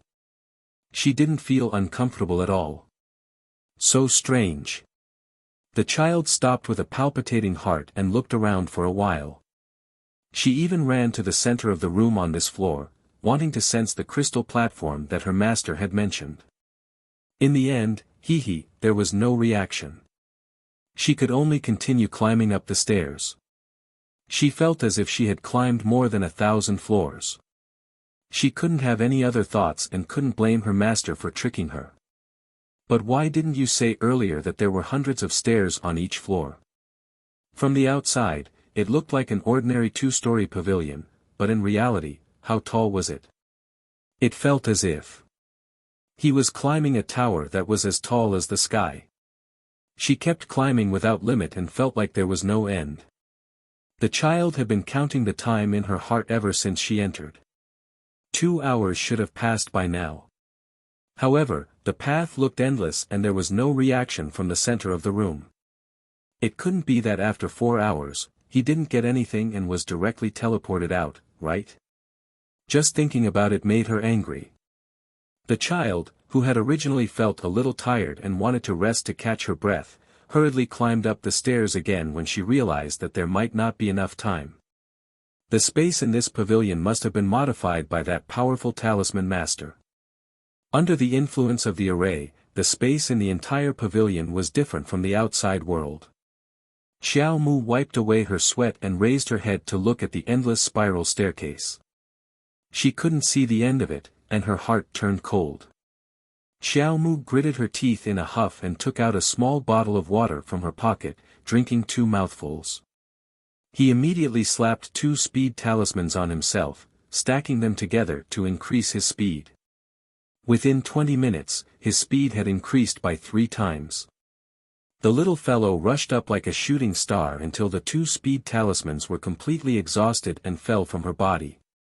Xiao Mu's head crashed into a sturdy wall. Her head came into intimate contact with the thick wall, and with a bang, her little head almost fainted from the impact. Oh my God, her smooth little forehead is probably bruised from knocking on the ground. There was nothing in front of him, but he had indeed been blocked by an invisible wall. Xiao Mu rubbed the pain on her forehead and reflexively took 2 more steps up. Suddenly, a vast and mighty pressure directly slapped her down the steps. Caught off guard, the child rolled down and landed on the platform. The small group of people fell quickly, but they got up even faster. Rubbing her small waist, the little fellow jumped up from the ground. She looked back and saw a crystal platform rising from the ground in the middle of the house. The child hurriedly ran over and saw a black ball placed on the crystal platform. Other than that, there was nothing else in the room. He had to inject his profound energy into it. The child recalled Murong Sun's words and walked up the steps to the black ball. She slowly placed her small hand on the black ball. From the corner of her eye, she saw a number carved on the crystal platform, 6. Chapter 294. Could it be that she went up to the 6th floor? This thought flashed through Arbor's mind, but upon further thought, it was somewhat impossible. From what Master said, it seemed like being able to go up to the 4th floor was already considered pretty good. This pavilion's actual space had 7 floors. How could a little level 6 mystic cultivator like her reach the 6th floor in one go? How could those level 7 and level 8 senior sisters endure this? So, this number probably didn't represent the 6th floor. But why was this number engraved here? Arbor shook her head and temporarily cast aside some random thoughts before directly placing her hand on the round black ball. Soon, a faint radiance appeared on the surface of the round ball and circled around the child's small palm. Arbor hurriedly injected mystic energy into the round black ball. Ever since the little fellow advanced to the phenomenal success stage of level 6 mystic cultivator, she had never used mystic energy. Now that she used it, she immediately felt that the concentration of mystic energy was much deeper than before. An endless stream of mystic energy was injected into the round black ball. 3 minutes, 5 minutes, 10 minutes later, the child's small hand, which was placed on the round ball, was somewhat stiff. What kind of scam was this? Why did it seem like it couldn't absorb enough of her mystic energy and endlessly let her inject mystic energy into it? After a mystic cultivator's mystic energy was completely depleted, it would be very troublesome and slow for them to recover on their own. Furthermore, it would have a negative effect on the body and could even directly cause the mystic cultivator to faint. The child attempted to move her small hand away from the black ball, but it ended in failure. Her hand was sucked onto it and couldn't move at all. Sensing that the mystic energy in her body was decreasing at a terrifying speed, the child couldn't remain calm. She hurriedly mentally communicated with the sapling and had it release the heart of paradise. Chirp chirp, give me some mid-grade magnetite. The more, the better. Quickly. Chirp. The little white squirrel immediately hopped out of the paradise with a large mid-grade magnetite ore in its arms. It peeled off the outer shell at the fastest speed and placed it next to Arbor's hand. Arbor hurriedly placed her other hand on the mid-grade magnetite and took a deep breath, quickly absorbing the large amount of mystic energy in the magnetite. Chirp chirp, continue taking. The little white squirrel hastily hopped back and forth. Its speed was extremely fast and could carry 1 to 2 mid-grade magnetite of different sizes out at a time. Until Arbor absorbed 17 or 18 mid-grade magnetite stones in one go. The black ball in front of her suddenly emitted a strong light that enveloped her entire body. At the same time, Arbor abruptly felt that the level 7 mystic cultivation barrier that he had been suppressing all this time had been broken through. She didn't have time to check her body's condition because a large wave of things appeared in front of her. She discovered that it was as if she was walking in a pitch-black void. Her small body floated in the air as profound skills that were wrapped in halos of light or profound armaments that were stored in iron boxes quickly floated past her eyes. His hands and feet would often touch some things that floated over, and those things would pause for a few seconds before quickly floating away. At this time, Murong Sun's slightly anxious voice was heard from outside the pavilion. "Disciple, where did you run off to? There's not much time left. There's still 15 minutes left. You can take two things. Choose quickly. Arbor was extremely anxious. She floated in the air, so her mobility was somewhat restricted. Her large eyes were eagerly looking at the treasures that floated back and forth, trying to discern which one had the thicker mystic energy covering it. At this moment, her eyes suddenly lit up as she stared at a profound skill that was wrapped in a ball of congealed light and was flying towards her at an extremely fast speed. It's you. Our dear Xiao Mu joyfully stretched out her small hand. Suddenly, a tattered book that looked like a hand-sewn thread-bound book flew out from the side. It looked like a broken book that was about to fall apart. With a smack, it hit her dumbfounded little face. Chapter 295. Following that, the little fellow looked on helplessly as the profound skill that she had her eyes on, which was wrapped in profound energy, brushed past her little palm with a whoosh and shot out. Woo-woo. Her profound skill. Don't go. Her profound skill. Arbor waved her little hand and directly swept that lousy book away. While her body was upside down and her head was facing downwards, she used all her might to slide her four limbs as she anxiously chased after that profound skill. However, in the next second, with a crisp "pa" sound, that damned lousy book once again flew over and rashly smacked onto her head. The little fellow's entire face turned green. What the hell was this lousy book doing? The other profound skills were all beautifully packaged, wrapped in profound energy as they wandered around in this space. Just looking at them was extremely pleasing to the eye. What about it? It didn't have the looks, it didn't have the profound energy, it was so tattered that it looked like it was about to fall apart.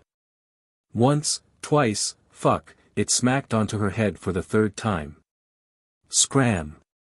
Seeing that the lousy book was about to smack her face again, our dear Xiao Mu angrily punched over and directly sent that lousy book flying. Little thing, not to mention that it was ugly and dirty, the most important thing was that this lousy book didn't even have a trace of profound energy on it. How could she endure this? She came here to search for treasures, not to plunder trash. The little fellow kicked her little legs and glanced at the profound skill that had flown away without a trace. She bitterly wrinkled her little brows. Woo-woo, her profound skill. The profound skill that she had set her eyes on, a piece of meat that was about to enter her mouth flew away just like that. Pa. Pa pa. Pa.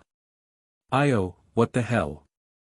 She slanted her eyes to look back and couldn't help but faint from anger.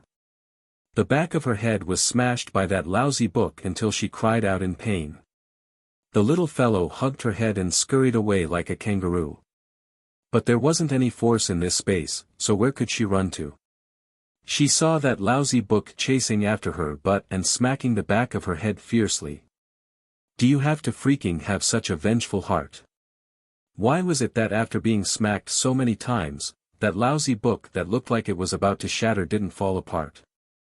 Although it didn't fall apart, the dust that came out of it almost choked her to death.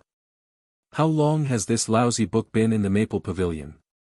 Damn it, every time he patted it, there would be a pile of dust. No matter how he looked at it, it did not look like a treasure at all. Instead, it looked more like a piece of junk. Xiao Mu clutched her head in confusion and yelled, "Stop taking pictures, stop taking pictures. Take it. I'll just take it." Xiao Mu stretched out her two little fingers and pinched the corner of the book with a look of disgust. The damned book calmed down. It really was quite miraculous. Xiao Mu tore a piece of clothing and wrapped the tattered book in it. She even wrapped it 2 more times to prevent it from being exposed. Then, she solemnly put it into her bosom. It was not that she cherished it so much that she wanted to wrap it with the corner of her clothes. It was because it was too dirty. Moreover, it didn't smell much from afar, but it smelled a little stinky up close. Xiao Mu really wanted to cry now. She didn't even know which cesspit this lousy book was fished up from. Grandmaster Grandma was too deceitful. Why did she put this lousy book on this floor? If she had known, she would have gone to the third floor or even the second floor to look for treasures. It would have been better than this floor. She finally had the chance to go to the treasure pavilion to look for an excellent mystic technique, but she was actually deceived like this. The more Xiao Mu thought about it, the more her heart ached. She moved her limbs and looked around, thinking that it was fortunate that she could only take one. There wasn't much time left. She just had to hurry and find a more reliable mystic technique manual.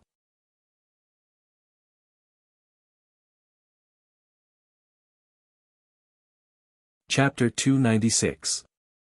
She saw it.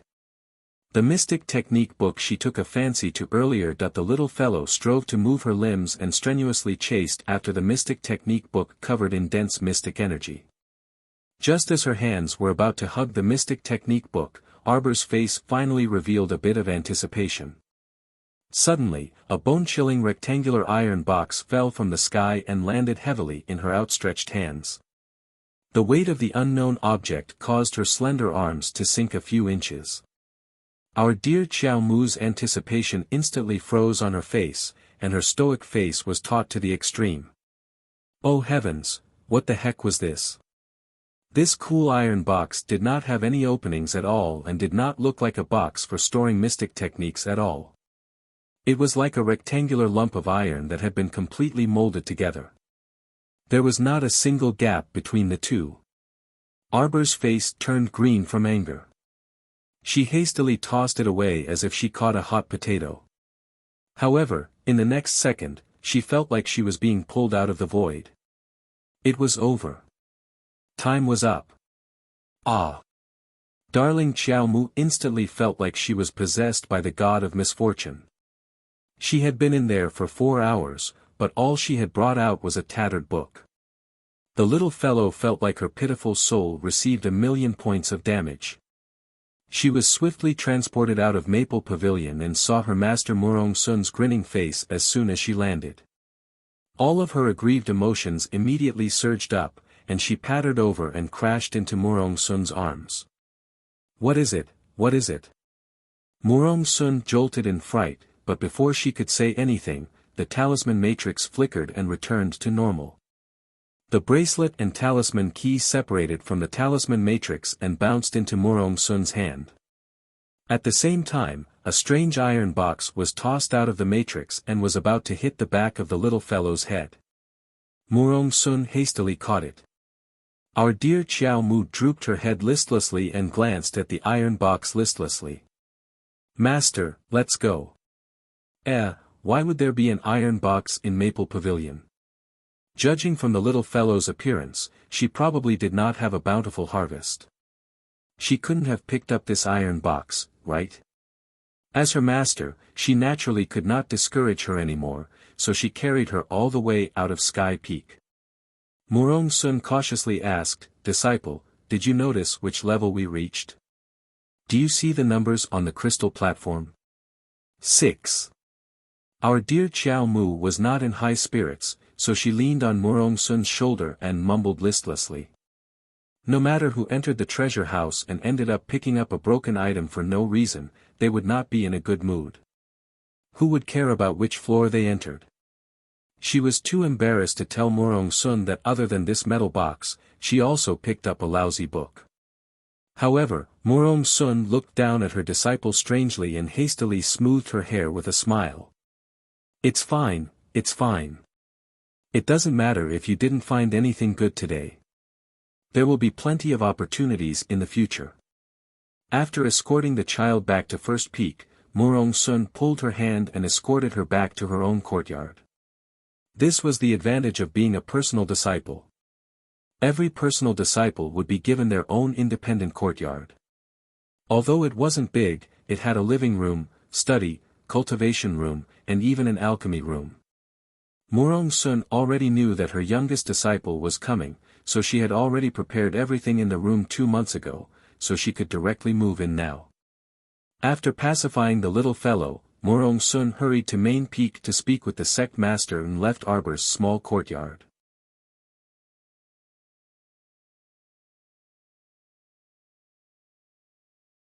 Chapter 297. Arbor lay on the soft bed, propping up her chin with both hands. She stared at the worn-out book and metal box placed at the head of the bed in a daze, as if she had nothing to live for. It wasn't until a rustling sound came from the window that Arbor looked up and saw Weak Chick, who had just come back from wandering around somewhere, crawling in through the window. Coo! The little fellow couldn't be bothered to argue with it. She lay on the bed motionlessly, not even bothering to lift a finger. Her little heart was hurting right now, so she didn't want to say anything. The furry little chick jumped onto the bed and snuggled next to Arbor before finding a place to lie down comfortably. One adult and one chick lay on the bed without communicating for a long time. The little fellow's eyes stared unblinkingly at the worn-out book and box at the head of the bed as if she was glaring at an enemy. Only after a long time did she let out a long sigh. "Congratulations, Master, for entering the ranks of Level 7 Mystic Cultivators." The little tree Chocho's excited voice echoed in her mind. Only then did Arbor remember that in order to replenish the mystic energy in her body, she had continuously absorbed 17 to 18 pieces of mid-grade magnetite and successfully advanced to a Level 7 Mystic Cultivator at Maple Pavilion. Sigh. The little fellow lay on the bed and let out another long sigh. Even if she advanced to a Level 7 Mystic Cultivator, it couldn't stop her current depressed mood. Master, why are you unhappy?" Chocho's noisy voice continuously rippled in her mind.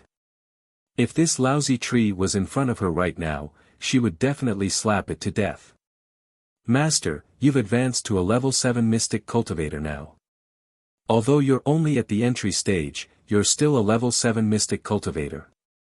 "Oh my ass." The child crawled up from the bed and grumpily said, "Hurry up and say what you have to say." "Master, Chocho will help you integrate the Heart of Paradise into the star domain right now, okay?" Chocho's excited voice kept rising. Master, are you surprised? Are you happy? Although the other parts of the star domain still can't be opened, at least you'll have Paradise Planet in the future." The child pounded the bed and said, "Stop talking nonsense, hurry up and do it." After saying so much, she actually had no idea what the lousy tree was mumbling about. "Then, Master will feel a little pain," Chocho said softly, and Arbor felt a piercing pain spread through his body. It was as if her dantian had been cut open and something was embedded in it. That kind of bone-piercing pain was not something that could be described with words. How was this a little bit of pain? Before the child fainted from the pain, he cursed the 18 generations of Little Tree's ancestors in his heart. She knew that the little tree was too unreliable. Little junior sister. A soft murmur drilled into her ears, gradually waking her up. Goo! The little chick sensed that its master had woken up. It shook its green feathers and nudged her body. Arbor opened his eyes slightly and met Su Shanshan and Shui Zhao's worried gazes. Eldest senior sister. Second senior sister. At first, the child didn't understand what was going on. After a while, he realized that he had fainted from the pain caused by the small tree. Little Tree was pretending to be dead. He didn't say anything even though he knew she was awake. Mystic energy silently circulated through her meridians. After discovering that there was nothing wrong with her body, the child finally relaxed slightly. She struggled to sit up. Su Shanshan hurriedly reached out to support her and stuffed a soft cushion behind her back. "Lie down for a while more." "I'm fine, eldest senior sister." "Little fellow, if you're tired, sleep a little more. Don't force yourself," Shui Xiao said.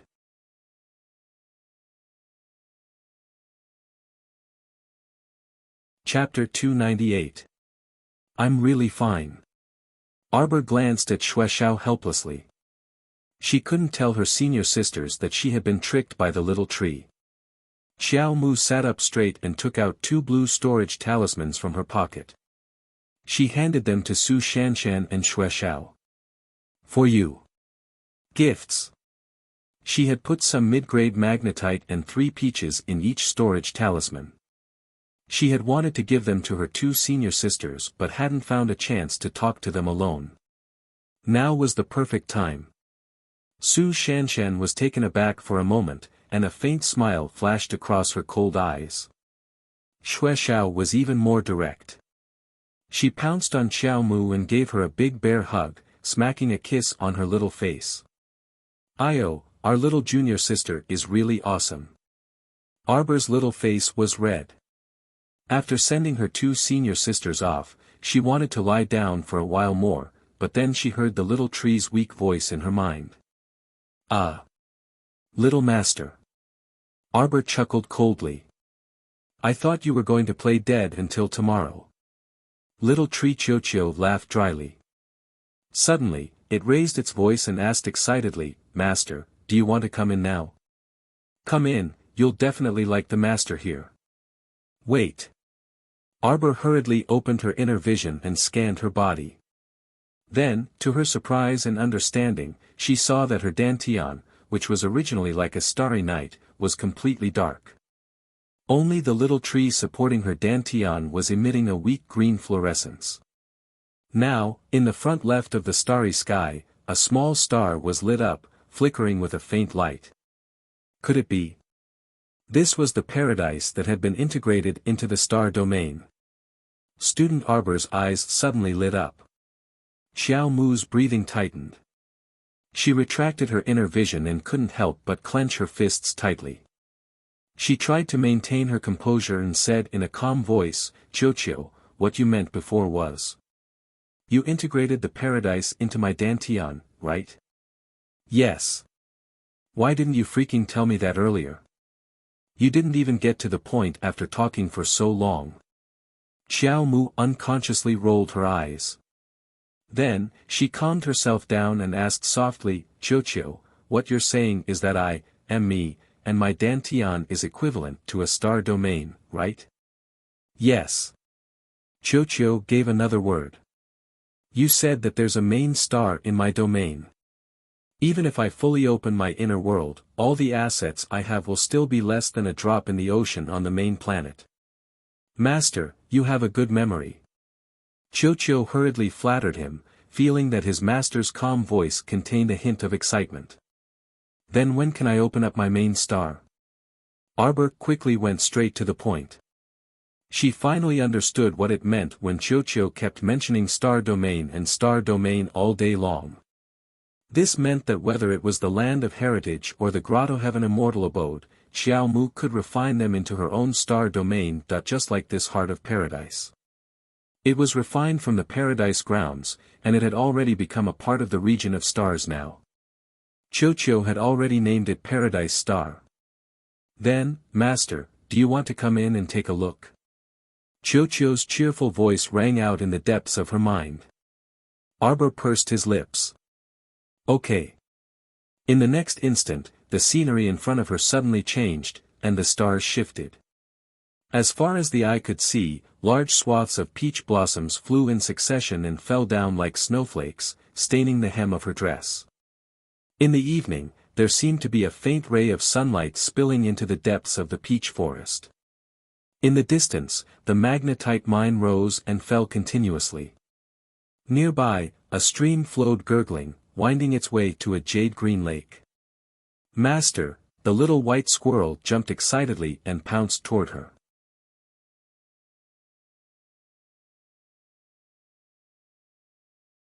Chapter 299. Chirp. The white squirrel cheerfully jumped onto Arbor's shoulder and lightly rubbed against her porcelain-white neck. Arbor reached out to stroke its soft white fur in a rare occasion. Recalling what she said before, she couldn't help but crease her small brows and ask again, "Chiochio, you still haven't answered me. When can the main planet open?"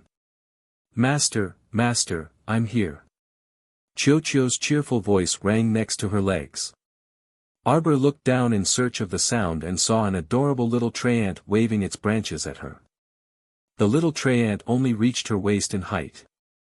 Its 2 branches formed 2 thin arms, and its 2 round, beady eyes were embedded in the tree trunk. For to 5 tender leaves grew on its small, pointy head, and the leaves on its head swayed back and forth as the branches swayed. Chio. This was Arbor's first time being able to physically approach the little Traiant Chio.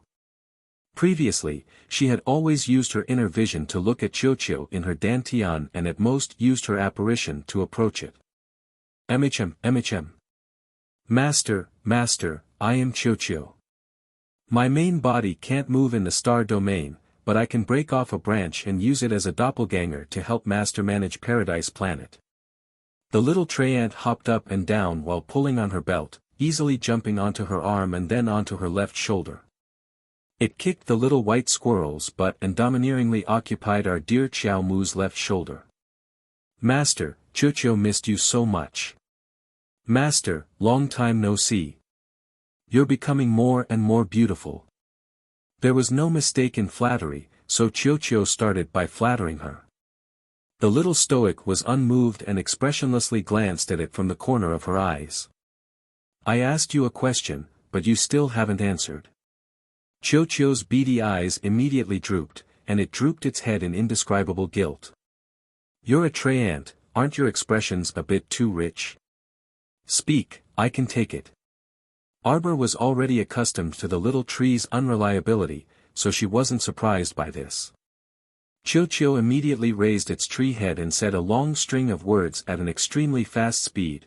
Although Master has already advanced to a level 7 mystic cultivator, it's merely a small step on the great path of cultivation. Let alone activating the main planet, it's not even possible for us to activate Fish Orchid Planet right now. Wait, the Fish Orchid Planet?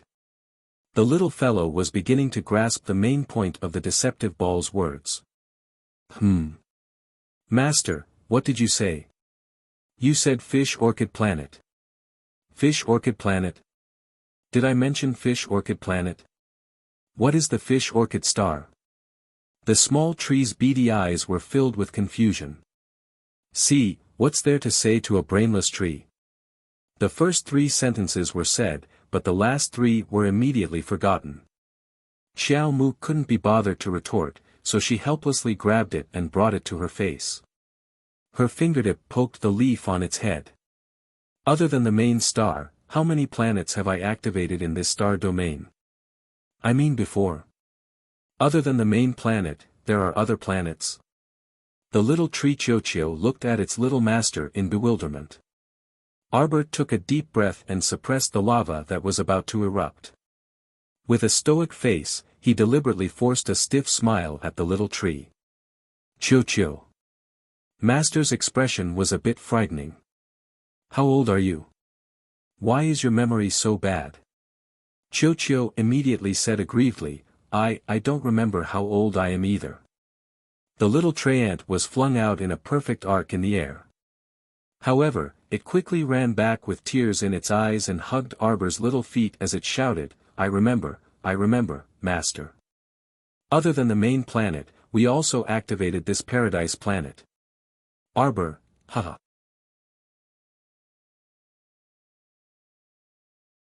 Chapter 300. Master, look, after this paradise merged with the star domain, it's more than 10 times bigger than before. The sapling Chio cheerfully hugged its little master's foot and ran forward with her. Although this Paradise Planet is pitifully small compared to any other planet, it's still pretty good. It's already as big as 5 or 6 Shizhou cities, right? Previously, your supplies stuffed the paradise to the brim. Once it merged with the star domain, look. Those supplies can only fill a tiny corner of Paradise Planet. The sapling Chio continued to clamor. Xiao Mu lowered her head to glance at the sapling. This fellow would always say thought-provoking things inadvertently and then completely forget what he said afterwards. What should she say about it? Also, the mystic energy here is really dense, isn't it, Master? Master, if you want to come in and cultivate in the future, just call Chio, and Chio will immediately carry you inside.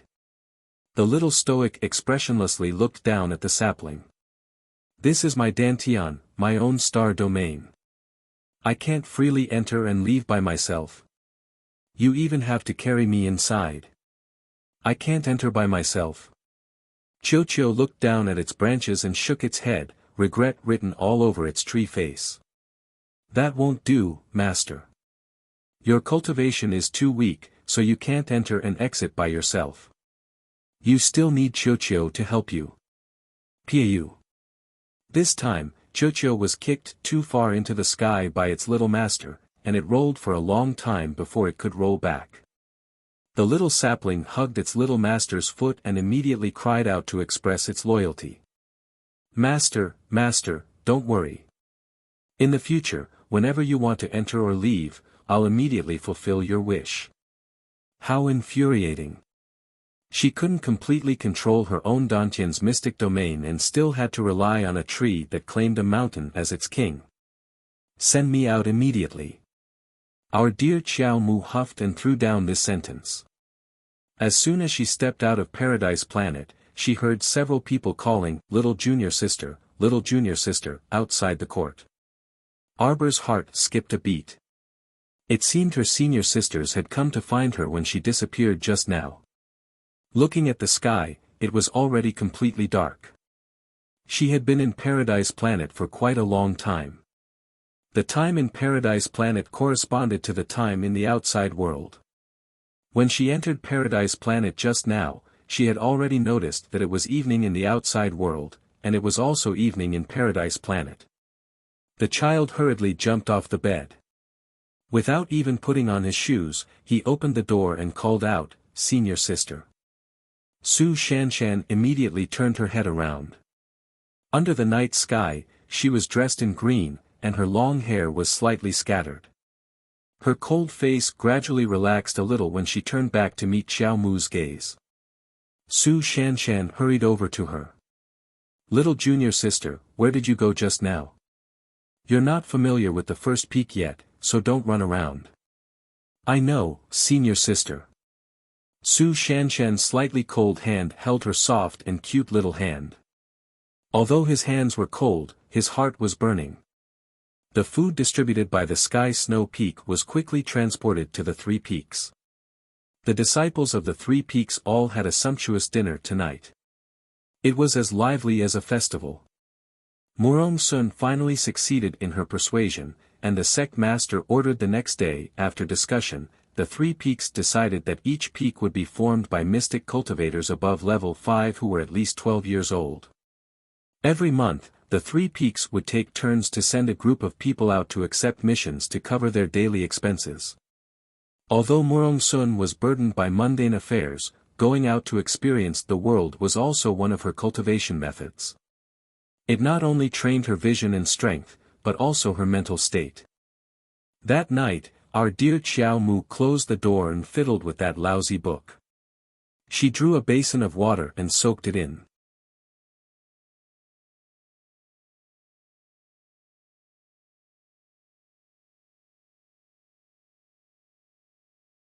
Chapter 301. Did you think that the child wanted to soak some treasure out of this broken book? Of course not. She just wanted to wash this dirty and smelly book. It would be best if it was washed rotten. If it was washed rotten, it could be thrown out along with the basin of water. She soaked the book in the basin and repeatedly soaked it. She pinched a corner of the book and took it out. She thought that the book would soften, but it didn't. It was still that hand-sewn book that looked like it would fall apart at any time. It looked like it was going to fall apart, but the pages didn't move at all. There wasn't even a trace of water stain. What was going on? The child squatted by the basin and used 2 fingers to poke at the broken book lying in the water. After a while, the child was at her wit's end. She glanced at the flickering candle flame on the table. She had an idea and ran to the table with the broken book. She lay on the table and used the candle flame to burn a corner of the book. She watched as the candle flame floated up and down through the thin pages of the book. No matter how hard she tried, she couldn't burn it. What kind of book is this? The child was tired and threw the book on the table. She ran back to the bed angrily and jumped onto it. She covered her head and fell asleep. Broken book and broken iron box. She went to Maple Pavilion and took these two things. She would start her closed-door training tomorrow. She didn't want to see anyone. After the child fell asleep on the bed, the broken book that was thrown on the cold table suddenly emitted a red light in the middle of the night. The whole book turned into a ball of red mist and burrowed into the child's bedding. The child was sleeping soundly. Her small body was curled up in the bedding. The moment the red mist burrowed into her forehead, she felt a faint stinging pain. She suddenly opened her eyes and stared blankly for about half a minute. Then, she lifted her long eyelashes and closed her eyes tiredly. The next day, the child slept until the sun was high in the sky before he woke up. She sat on the bed and looked at the bright sunlight outside the window. She was still in a daze. So strange. Ever since she was reborn, she had never slept so late in her life. She walked around the room and patted the back of her head. She felt that the room was missing something. After washing up, the child sat at the table and poured himself a cup of herbal tea. His hand that was holding the teacup suddenly froze. His gaze fell on the corner of the table as he tried to recall yesterday's events.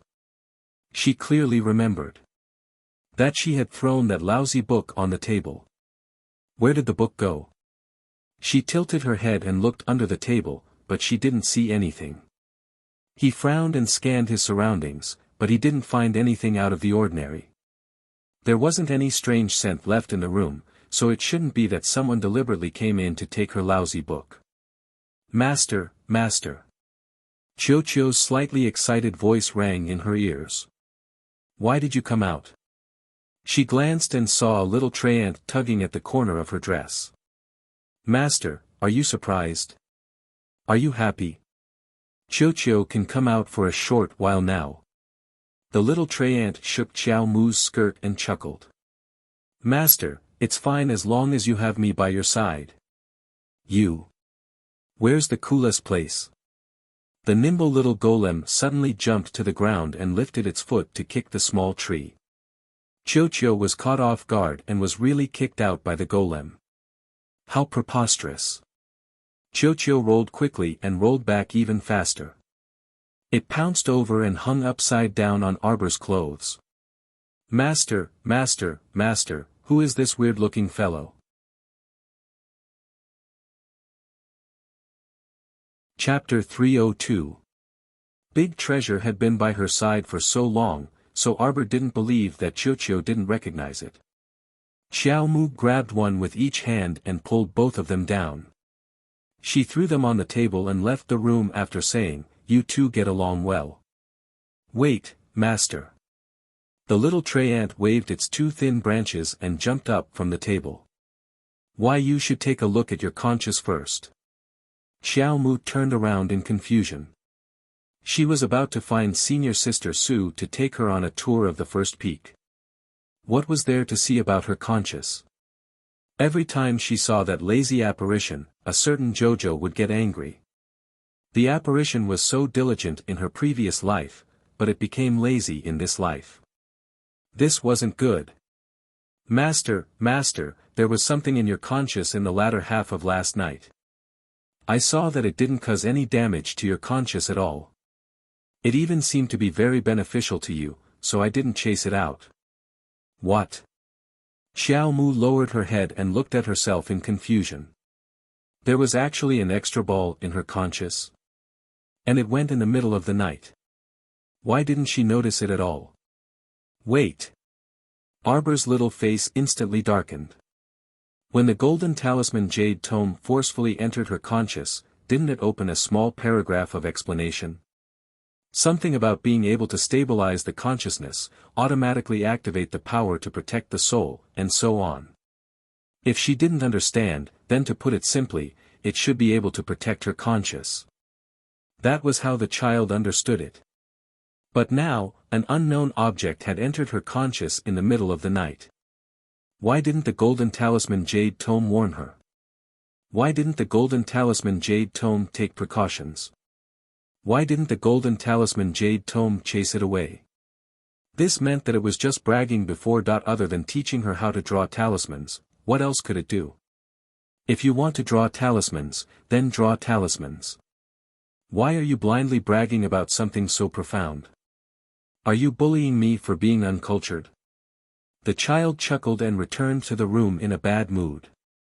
She sat down on a chair. After condensing a strand of mystic conscious from mystic energy and seeping into her conscious, Xiao Mu's eyes still saw that empty conscious. Her apparition was sprawled out on her back on the ground that was crisscrossed with ravines. Her lazy appearance made the little fellow want to drag her out and give her a good beating. 12 jade slips floated quietly in midair. Sure enough, there was a ball of red mist beside the jade slip. Moreover, there was a circle around it that wrapped around quite a few milky white mystic senses. To be honest, her previous mystic conscious was pitifully meager, but ever since she advanced to become a level 7 mystic cultivator, her mystic conscious was definitely stronger than before. However, he didn't know what the red mist was for.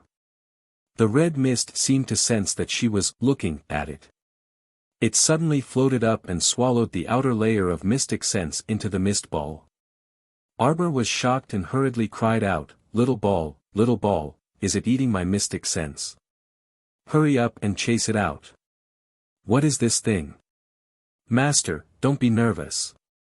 Look carefully. Arbor calmed his little heart and looked again with rapt attention. He saw that the red mist had spat out the few strands of mystic consciousness that it had sucked in earlier. Compared to the previous few strands, there were clearly a few more strands of profound sense that were spat out. What is it? It actually knew how to nurture mystic consciousness. Master, you don't know. The sapling's voice was a bit strange. How would I know? You already said that it came in the middle of the night. I've never seen it before. Isn't it the lousy book that Master picked up, soaked in water, and roasted in fire? Chapter 303.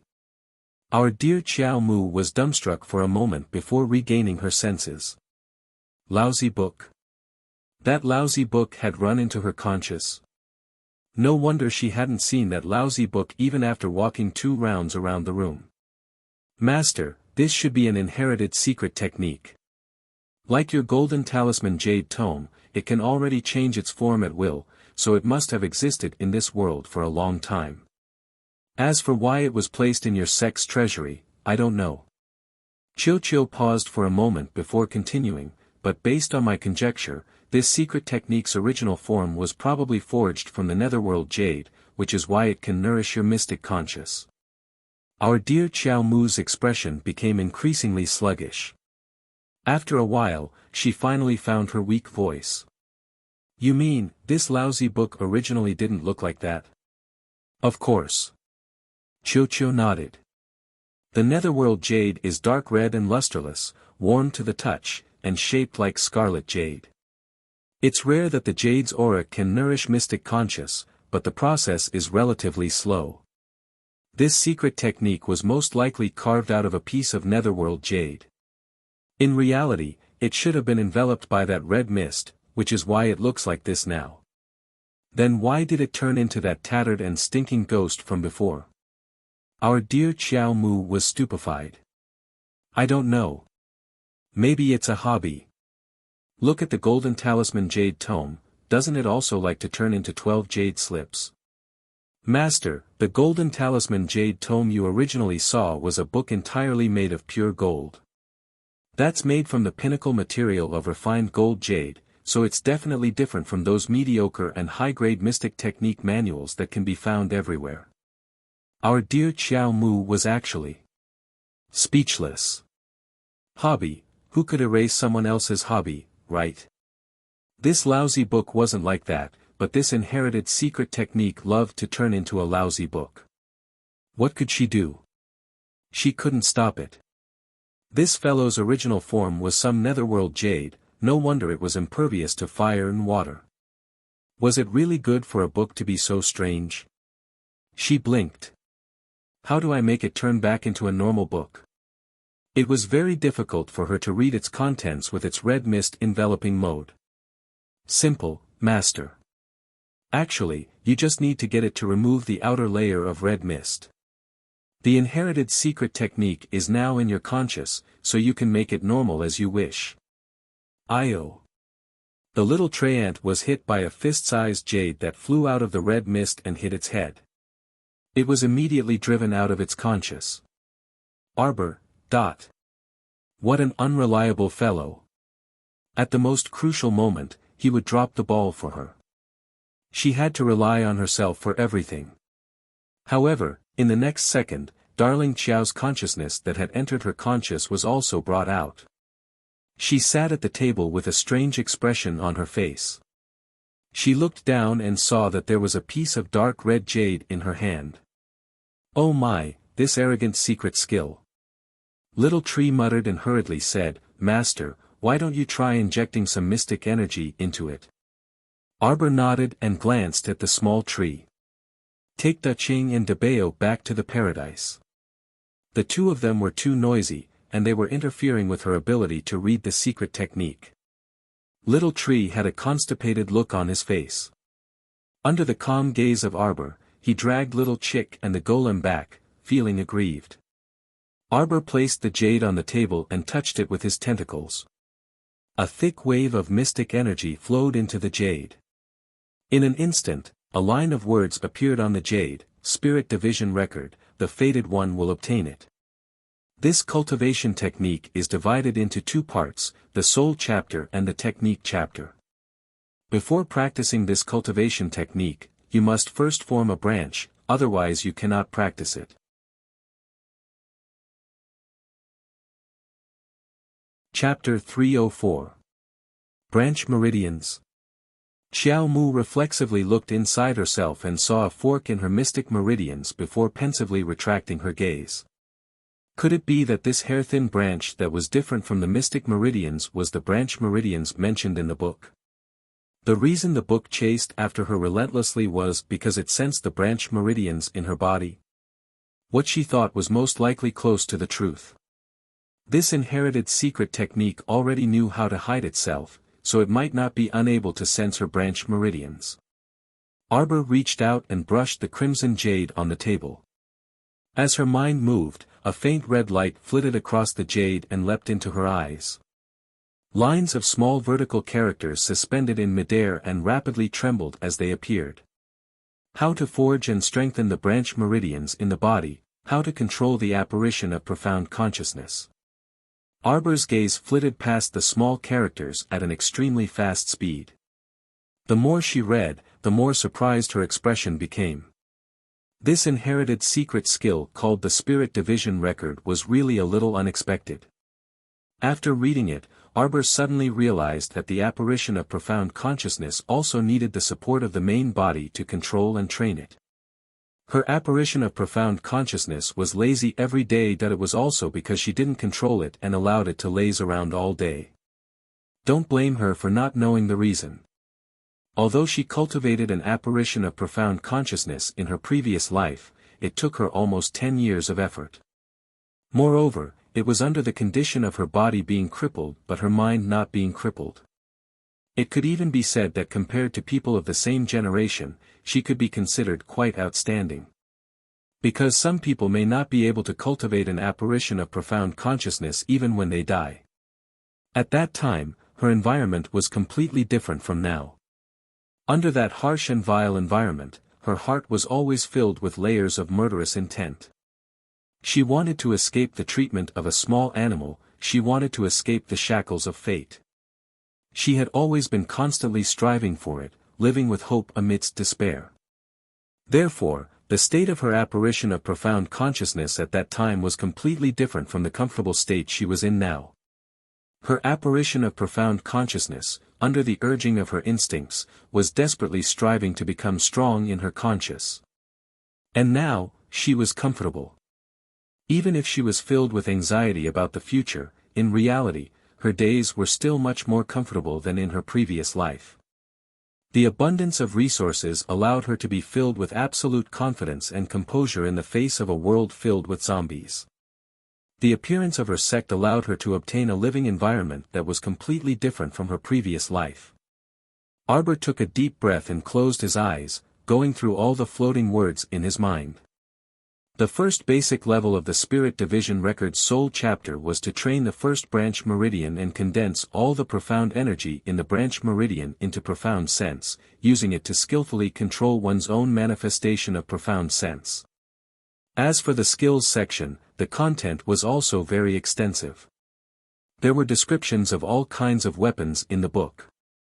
Naturally, Arbor couldn't brag until he was fat. He read through all the skill books in one day. So she chose a type of archery profound skill.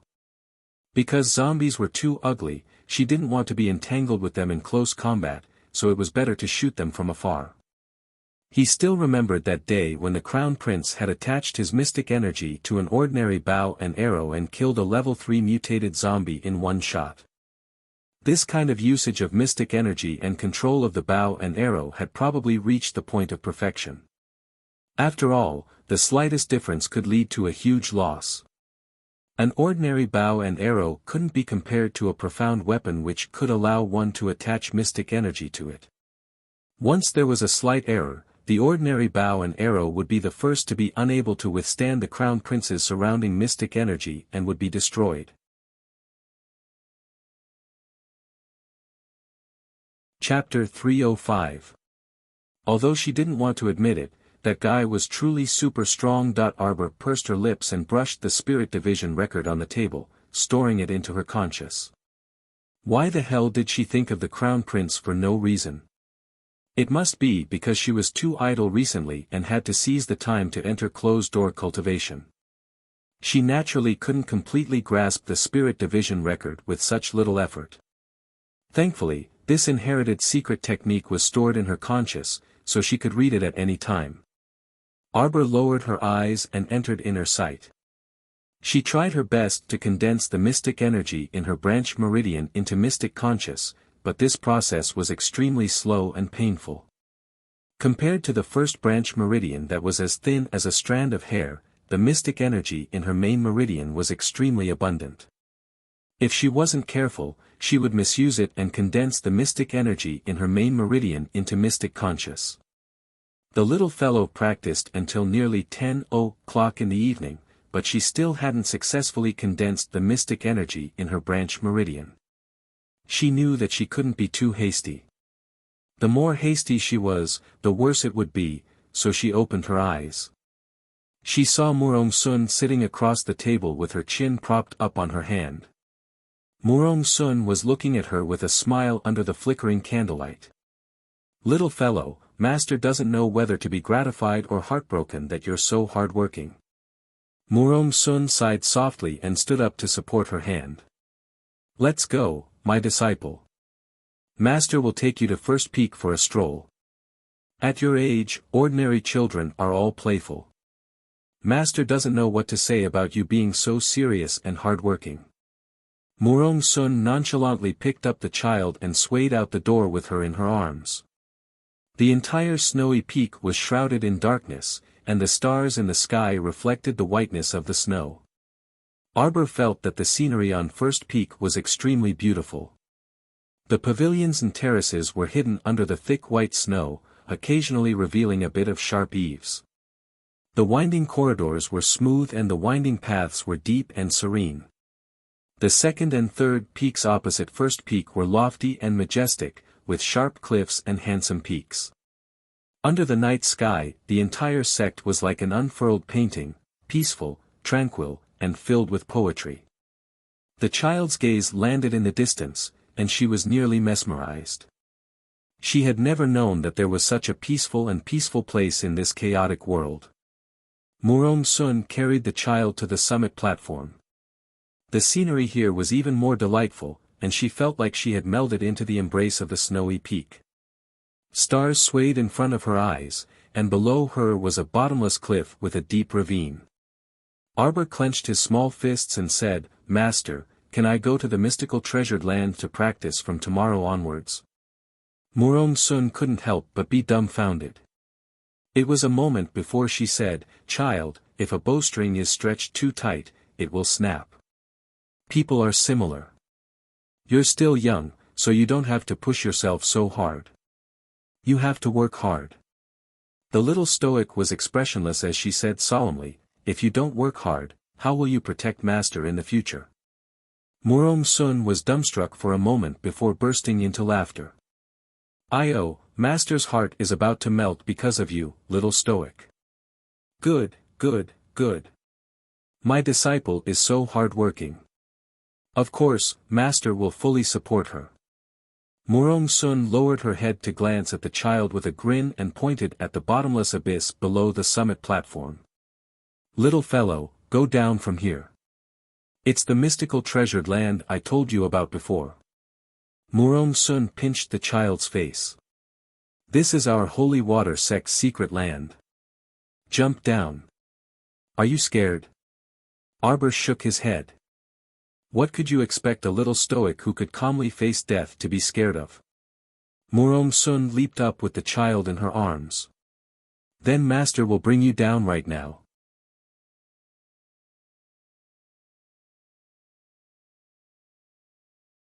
Chapter 306. The speed of their descent was extremely fast, and Arbor could barely open her eyes from the gust of wind that buffeted her. She forced her eyes open to take a look and saw that the bottom of the snowy peak was covered in sharp icicles. Everything within several miles was covered in sharp icicles. If she accidentally fell on them, there was an 80% chance that she would become an ornament strung up on the icicles. Murong Sun's landing was extremely precise and landed on a small oval-shaped platform. This was the only place that was surrounded by icicles. Arbor could finally open her eyes and look around before involuntarily exclaiming in surprise. In reality, the master and disciple did not land at the bottom of the snowy peak at all because the bottom of the peak was also covered in icicles. If they fell, they would still die. However, this small platform that emerged horizontally from the icicles extended from the side of the snowy peak. When they walked closer, they could clearly see that a 2-person tall hole had been dug into the snowy mountain wall. It looked like it was naturally formed. This place enshrines the holy water. It will be extremely cold inside, so you must pay attention to using your mystic energy to protect your body. Don't let the cold air invade your body, it's not good for our mystic meridians. Murong Sun reminded her before holding the child's hand and pulling her into this natural cave. Indeed, the moment they took their first step inside, they felt an eerie chill assaulting their faces. Arbor reflexively opened the eggshell and covered her body with it. Murong Sun immediately laughed out loud when she saw it. Disciple, your eggshell is amazing. It can resist the cold, heat, wind, and rain. TSK, this is a very powerful defensive mystic weapon. It can even block a powerful attack from a level 12 mystic cultivator. Murong Sun deeply suspected that she had taken in a nouveau riche child as her disciple. The little fellow grumpily followed Murong Sun with a dark face. Master, no one will think you're mute if you don't speak right now. There are 3 levels below this mystical treasured land. Murong Sun explained with a smile, the lowest level enshrines the holy water and is the coldest. Before you become a great level 10 mystic cultivator, don't rashly step inside. I'm afraid the cold air will harm your mystic meridians. You can cultivate on the first level for now.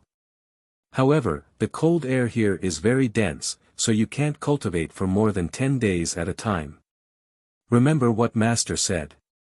Otherwise, when things reach an extreme, they will move in the opposite direction. If the foundation of the profound veins is damaged, it will not be good. Arbor looked at the icicles hanging upside down on the walls. The spikes on the ground should have been smoothed out by the people of his sect. When he stepped on them, it didn't affect his feet. He just felt a chill. Fortunately, she had a defensive profound artifact on her and the profound energy here was extremely dense. Cultivating in seclusion here would definitely yield twice the results with half the effort. Arbor nodded. Murong Sun glanced at her worriedly. Do you want Master to stay here with you? No need. Arbor shook his head. Master, just come and pick me up in 10 days. Murong Sun helplessly glanced at the child and nodded. All right then. You must be careful here by yourself. If you need anything, use the messaging talisman to call Master. All right. From the second day onwards, everyone in the sect knew that their youngest junior sister had gone to the mystical treasured land to cultivate diligently. Since little junior sister was already so hard-working, how could they, as her senior sisters, fall behind? From then on, the entire holy water sect entered a state of making the best use of their time to cultivate. In the beginning, Arbor was brought out by Murong Sun every 10 days. 3 months later, she only came out every month. During this time, she really learned how to draw talisman matrices through the golden talisman jade tome. The first talisman matrix she drew was the mystic energy gathering talisman matrix.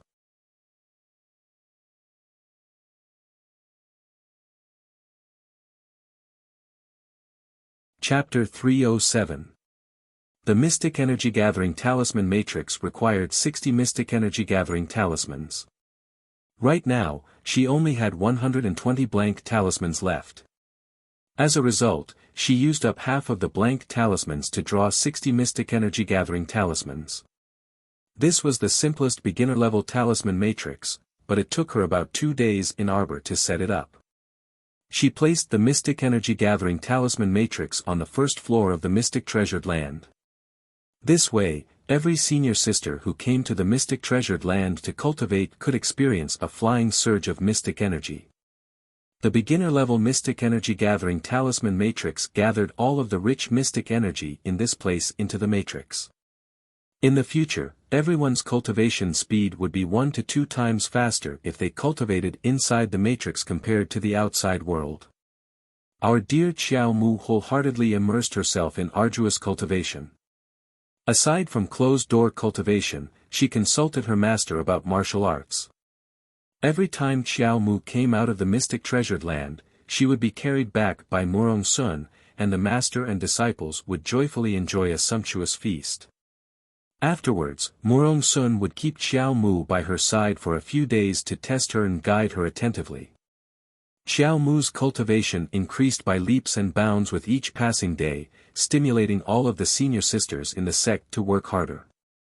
Only the heavens knew how large the shadow in the senior sisters' hearts was when they had such a terrifyingly talented cultivation maniac by their side. They felt like they couldn't stop. If they stopped for even a moment, they would be left behind by little junior sister, who was running ahead of them. The gap couldn't be too wide, right? Otherwise, where would the senior sisters put their faces? Over the years, the little fellow's figure grew quite a bit. Now that darling Xiao had reached the age of a golden hairpin, she didn't allow anyone to carry her anymore. Because of this, Murong Sun was both regretful and gratified. Her heart as a teacher was melancholy for a very, very long time. The sect master's peak was filled with verdant green bamboos. In the past few years, the sect's disciples frequently went out on missions, so even if they weren't very wealthy, they had no problems with basic food and clothing. Sky Peak even accumulated quite a bit of surplus food. The sect master's days were also quite good. She had just renovated a row of bamboo buildings 2 days ago. At this moment, the sect master was leaning on her brocade couch, waving the cattail leaf fan in her hand, fanning herself from time to time while calling out, "Yo yo, yo yo hey." The disciple guarding the door hurriedly ran in and hurriedly said, Sect Master, Senior Uncle Murong is here. Please speak louder." "Ah. Hurry up." The sect master hurriedly lay down and asked the little disciple to carry the bedding to her body. She kept moaning and groaning. Murong Sun's indifferent voice came from outside the door. The little disciple said worriedly, "Peak Master, Sect Master has been sick for several days. He doesn't have any appetite for food or drink. He looks like he has lost a lot of weight." "Murong Sun. Master, your disciple is here." Murong Sun stepped through the door and her lips involuntarily twitched when she saw the dying sect master being pressed down on the bed by two sheets. Ah Sun. The sect master sighed. Murong Sun hummed in acknowledgement and went to the table to pour herself a cup of tea. She calmly looked at her childlike master. I'm afraid master really won't make it this time, the sect master stuttered. She raised her trembling hand and took out a token from her chest. From today onwards, you are the 17th generation sect master of my holy water sect. Master, the date for the 3 sects competition has been set. Murong Sun looked at the sect master with a grin. Did you know? The 5 factions initiated a provocation this time and have already sent out a competition invitation. They plan to join the 3 sects competition and compete with us.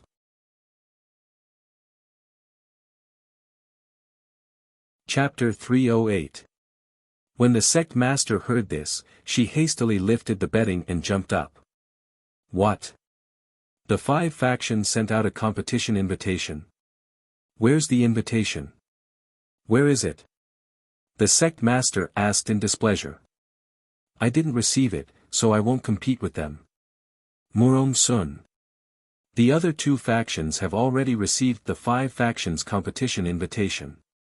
Murong Sun said, based on the time, the 5 factions representatives should be coming to the foot of our great snow mountain for the competition invitation in the next 2 days. Sect master, you just have to remember to get up and accept it. The sect master's outstretched hand suddenly froze. She looked down at herself and saw that she was wearing a white undergarment and hopping barefoot on the ground. Ah! How did she forget to pretend to be sick in her excitement? When she looked up again, Murong Sun threw her aback in capital letters. It angered her so much that she slapped the table and cursed, "Wicked disciple."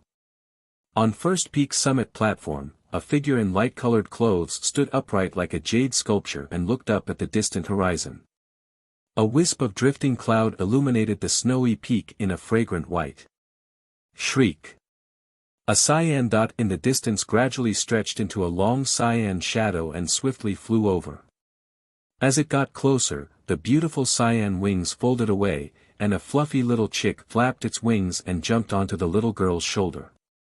It cooed twice and rubbed itself against the little girl's face. The little fellow turned her frosty face away and expressionlessly refused to let the chick rub itself against her. Call. The little chick flapped its wings. Was little master in a bad mood? Arbor did not look at it. Her gaze was fixed in a certain direction for a long time, and her eyes that were as dark as deep pools dangerously narrowed bit by bit. 3 crow-gold arrows were already in place on the pure black crow repeating crossbow in her hand. She raised her arm and aimed the crow repeating crossbow at a certain direction in the sky. Miss Chiao's voice was bone-chilling and emotionless, as if it had been fished out of ice and snow.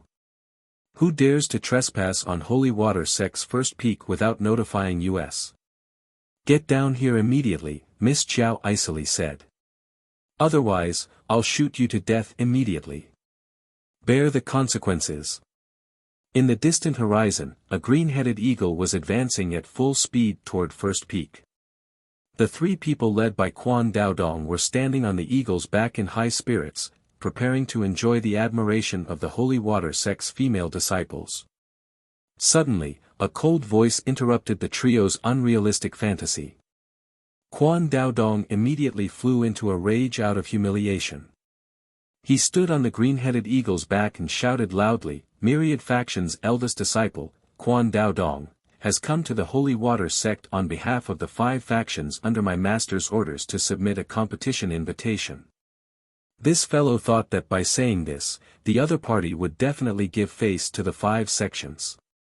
However, if you don't get down here within 3 breaths, die. An icy cold, machine-like voice instantly rang out.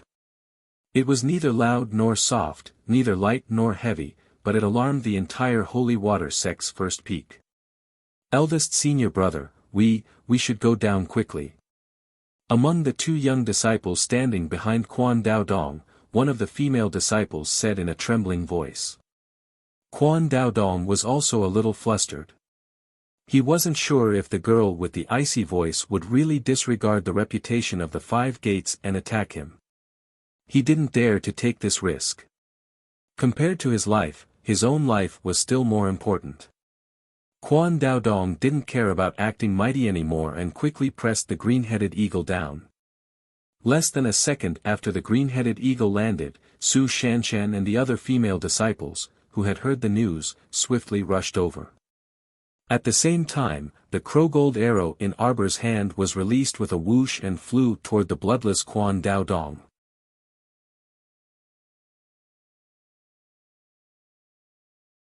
Chapter 309. Quan Daodong promptly unsheathed the long saber at his waist and used it to block the rapidly approaching black gold arrow. After a crisp, ding sound, the profound energy that exploded from the collision of the 2 weapons sent Quan Daodong flying backwards on the spot. Quan Daodong's feet dragged on the ground, and due to inertia, he kept retreating backward. His complexion changed from pale to astonishment and then to ashen from shock.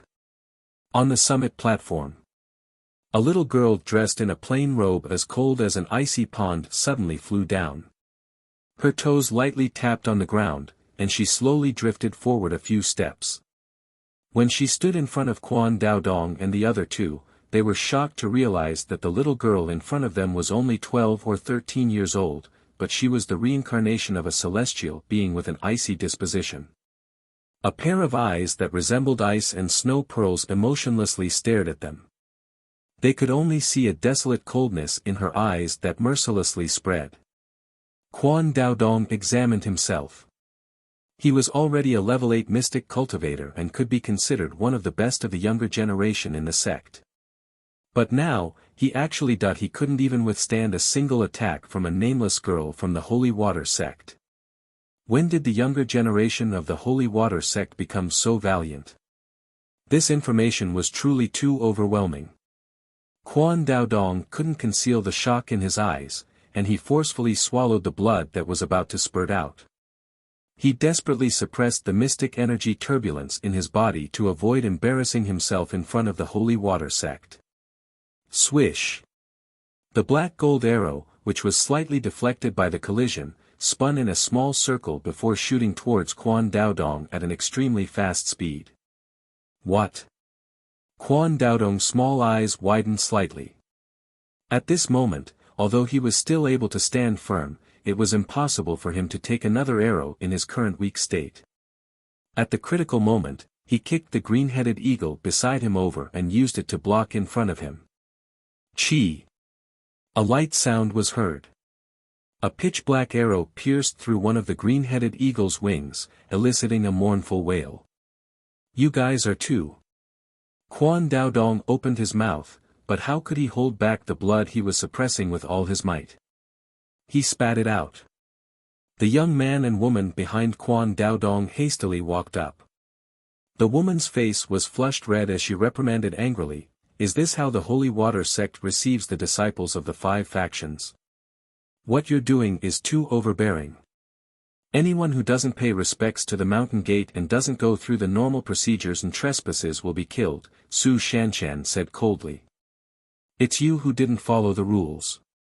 Go back to where you came from." The young man hurriedly said, "Misunderstanding, misunderstanding, misunderstanding. We are disciples of the Myriad faction. We are here on Master's orders as representatives of the 5 factions to deliver the competition invitation to the Holy Water sect." The man scrambled forward and handed a gilded invitation to Su Shanshan, who had a cold expression on her face. Su Shanshan threw the invitation card at the young man's face. "Then you've come to the wrong place. You have to pay a visit to the sect leader's peak. This is the first peak." Scram! Xue Xiao crossed her arms and stood lazily behind Su Shanshan. Hearing this, she smiled faintly. The man's face hurt from the slap, and he looked like he was about to cry. When his senior brothers from the sect found out that he and eldest senior brother were coming to pay a visit to the Holy Water sect, they were secretly envious. They said that the Holy Water sect had a group of noble and elegant goddesses. When they made a flashy entrance, they would definitely be surrounded and worshipped by the goddesses. They really should also come and experience the feeling of being slapped in the face.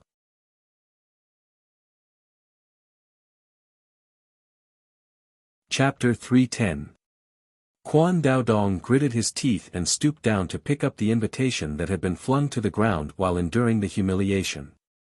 His gaze shifted to Su Shanchan's side, and he cupped his hands at the expressionless young girl. "May I know this little senior sister's name? I've never seen you before." Quan Daodong really wanted to confirm Arbor's identity so that he could immediately report to his master when he returned. Even as a level 8 mystic cultivator, he couldn't withstand a single blow from the little girl. It could be imagined that within the 5 factions, it would be difficult for this girl to find a match. Unexpectedly, the little girl only glanced at him coldly, then turned around and left without saying anything. Quan Daodong felt that he had been deeply insulted. This girl was completely looking down on him. Her meaning was, "You mortals aren't worthy of knowing my name. Right?" How could he have known that Miss Qiao just couldn't be bothered to waste her breath on him? What could a little stoic, who had always been taciturn in front of strangers, say to him? Wasn't this forcing her against her will? Quan Daodong wanted to head to the sect master's peak, but he discovered that his green-headed eagle had collapsed in a pool of blood and was completely unable to crawl. He reluctantly picked up the green-headed eagle and held his breath as he hurried to the sect master's peak with his junior brother and sister. Miss Chiao's section break, Central Palace's North Garden, Brocade Pavilion. Queen Zhao was smiling as she looked at the 3 young ladies sitting in front of her. Each of them looked to be around 15 or 16 years old and looked extremely dignified and virtuous. The queen was currently chatting with the 3 young ladies when her personal elderly nanny quickly walked over and curtsied outside the Brocade Pavilion. "Hua Xian, is His Highness still handling government affairs in the southern study?" The elderly nanny quickly shook her head. This servant only found out after going to the Eastern Palace that His Highness was invited by the 2 young sirs of the Qin estate early in the morning. "So it's that Qin family from the Elixir patrician family." Queen Zhao nodded pensively. Didn't this child not have much contact with the 2 young sirs of the Qin estate before? Why was he now? "I heard from Xiao 11Z that the Qin estate sent people to invite him several times, but His Highness rarely responded," the elderly nanny said softly. Queen Zhao knitted her brows. She didn't know if it was her misperception, but she felt that this child was intentionally avoiding her. It had been like this several times. Every time she invited a young lady from a minister's family into the palace, the crown prince would always leave the palace early. Was it easy being a mother? His son was already 18 years old, but he didn't even have a close friend by his side. It really made people feel anxious just looking at him. It's fine if you don't want to take a concubine, but you can at least have 2 more people by your side. They can also be considerate to you and serve you well. Consort Cheng's family's great king's son, Mo Jiao, had taken in dozens to hundreds of secondary concubines and had given birth to more than 1 son. Whenever Queen Zhao thought of those sour words that Consort Cheng had said, she felt extremely stifled. Looking at the 3 dignified and beautiful ladies in front of her, Queen Zhao suddenly lost interest in talking. She waved her hand and had the 3 ladies withdraw. What's the point of being so passionate about it? However, her son didn't cooperate at all. Queen Zhao angrily wiped her chest with an embroidered handkerchief. "Go to the Qin estate and see what His Highness is doing." "Your Highness, Sephora Flower Palace's Xiao N.Z. requests an audience." Head Palace maid Hexiang quickly stepped forward to report. Queen Zhao frowned slightly, unable to restrain the displeasure in her heart. What does she want now? Does she think that she can poke the heavens just because she's pregnant? Tell him that this consort is tired.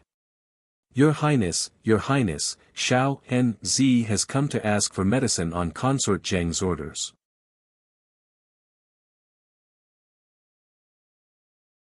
Chapter 311. A harsh glint flashed through Queen Zhao's eyes. Someone, drag out that dog slave who's making a fuss and flog him to death. Yes. The head palace maid, Hexiang, immediately bent her knees and accepted the order. She then walked over with a row of nannies with round waists and thick arms. With one hand on the left and the other on the right, they picked up the thin and weak eunuch and walked out of the garden. Xiao N-Z immediately trembled, his teeth chattering as he continued to shout, this servant is here on Consort Zheng's orders. Your Highness, this servant is here on Consort Zheng's orders. Slap him. Queen Zhao angrily rebuked, interrupting Xiao N-Z's words. She slammed her hand heavily on the table. A servant girl with a stern face and a ferule immediately walked out from behind Hexiang. Xiao N-Z, who was being held down by two nannies, quickly let out a blood-curdling scream. The great king has arrived, the consort Zheng has arrived.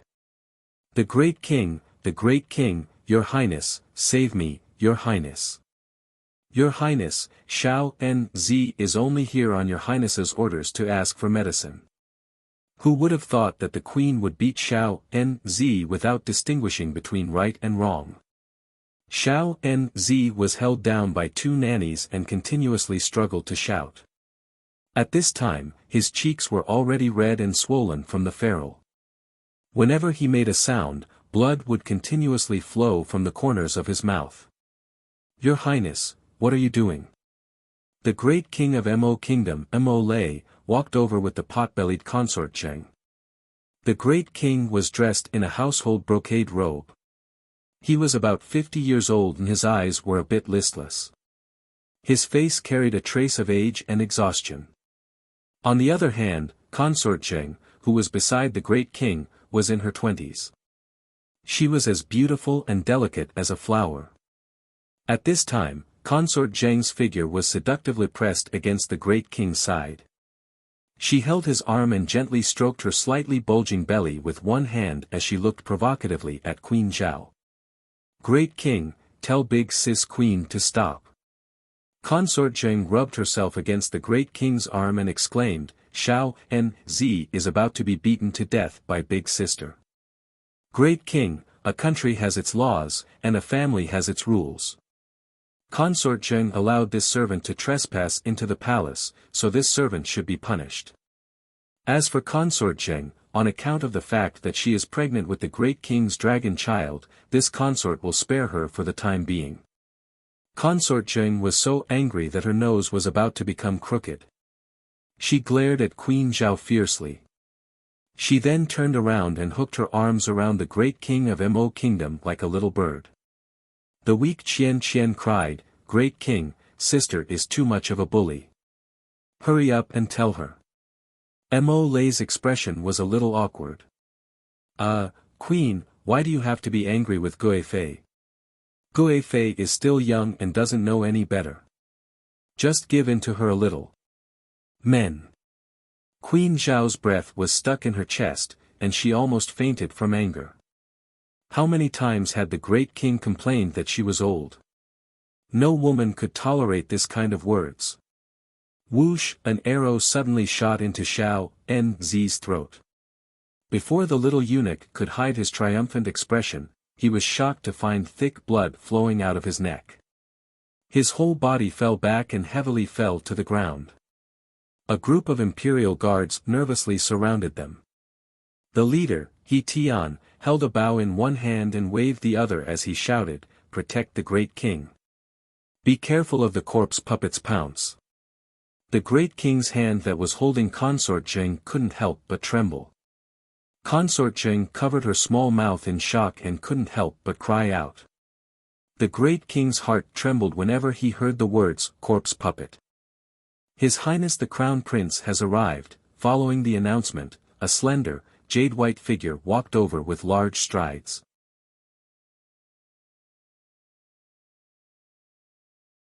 Chapter 312. Royal Father, Royal Mother, are you all right? The Crown Prince walked over quickly. He was dressed in plain clothes and had his hair tied up with a jade crown. His face was handsome, and his bearing was unparalleled in the world. There was a faint smile on his lips. Compared to a few years ago, the Crown Prince had become more mature and steady. His phoenix eyes were calm, hiding all the sharpness in their depths. The old great king of the Mo kingdom turned to look at his son with a slightly rich expression. Consort felt like her mouth was stuffed with a duck egg. All her words were stuck in her throat. Royal mother, your son came late and frightened you. The crown prince reached out to support the teary-eyed Queen Zhao and apologized with a guilty expression. Queen Zhao was a bit confused, but she subconsciously reached out to stop the crown prince from bowing and apologizing. The crown prince turned around and pretended to reprimand He Tian, hurry and clean up this corpse puppet's body. Remember to burn it and don't let it counterattack and hurt anyone else. Yes, your highness. He Tian waved his hand with a serious expression and led a group of imperial guards forward. They lifted Xiao Nzi's body and left. Wait. Consort Zheng watched in shock as Xiao Nzi was carried away.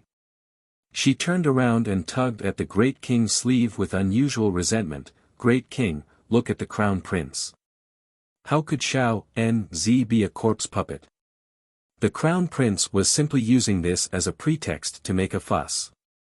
He was pointing at a deer as a horse to target her. Damn it. Xiao Nzi could normally help her deal with many people and handle many filthy matters. With his inexplicable death, she lost a capable assistant.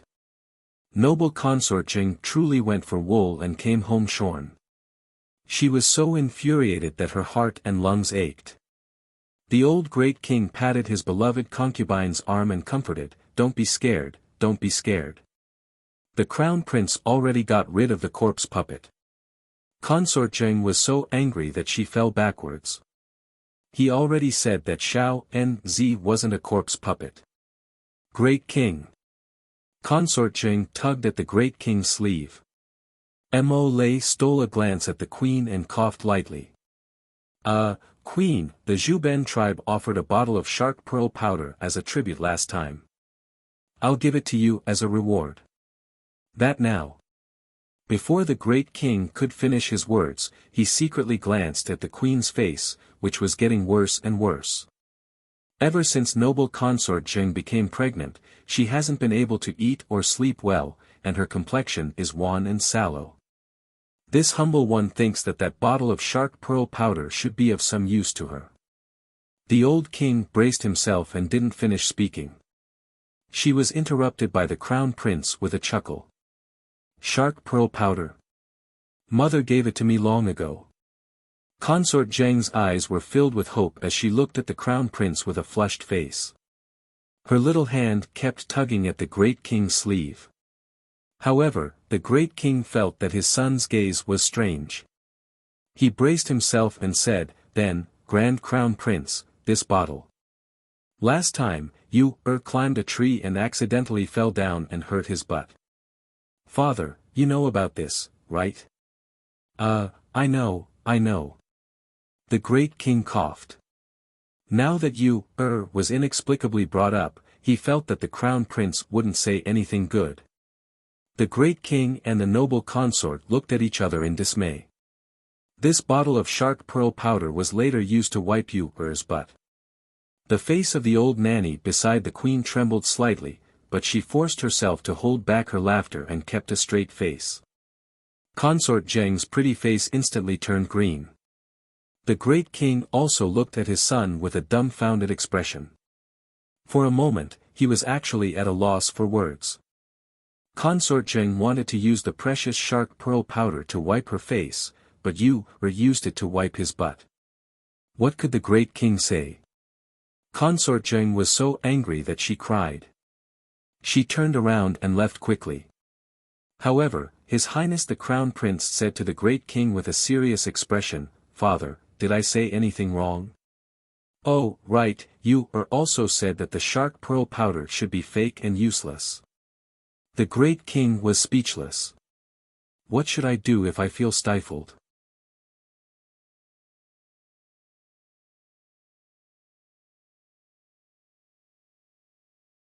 Chapter 313. Looking at the crown prince's serious face, the great king was completely speechless. In the end, he could only leave with a flick of his sleeves. Queen Zhao stood next to the crown prince and watched the great king leave with a deep gaze. She didn't look away for a long time.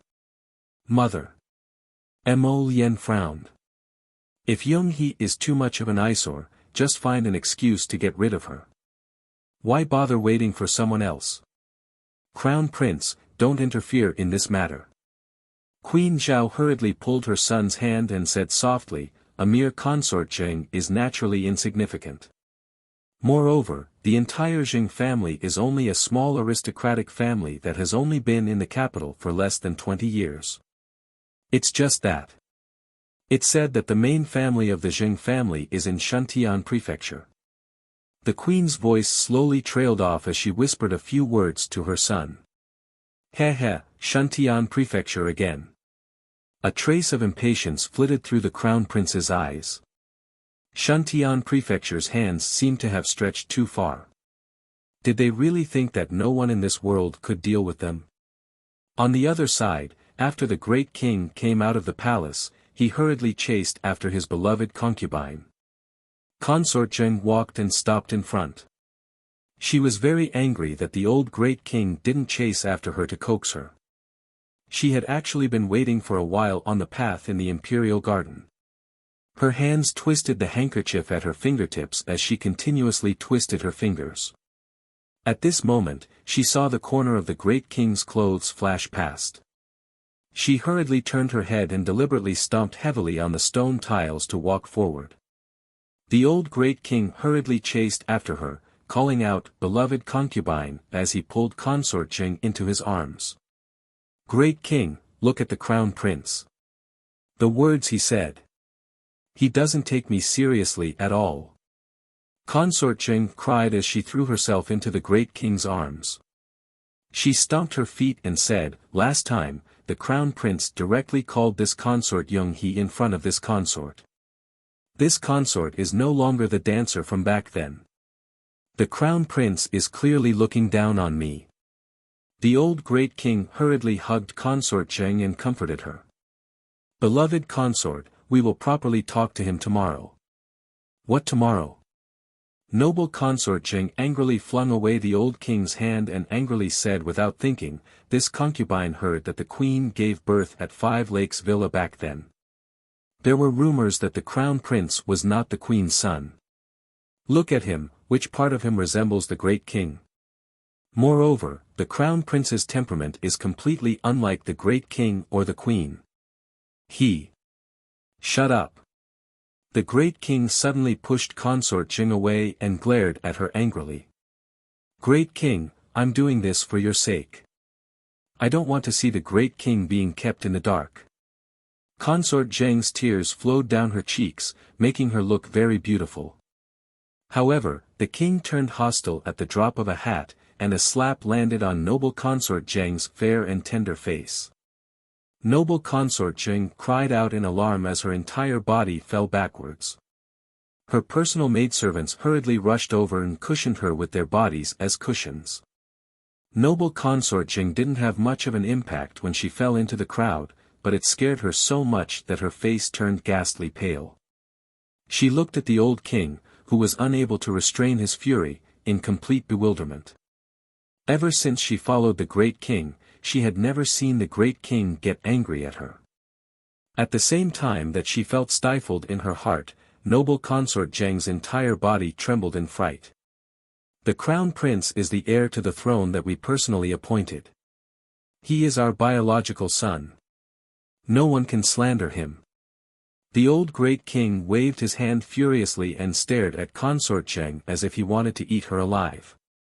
Speak, who was it that was gossiping in your ear? We're going to chop her up right now. Consort Zheng kicked an iron plate this time. She cried until her whole body shook and her eyes rolled back.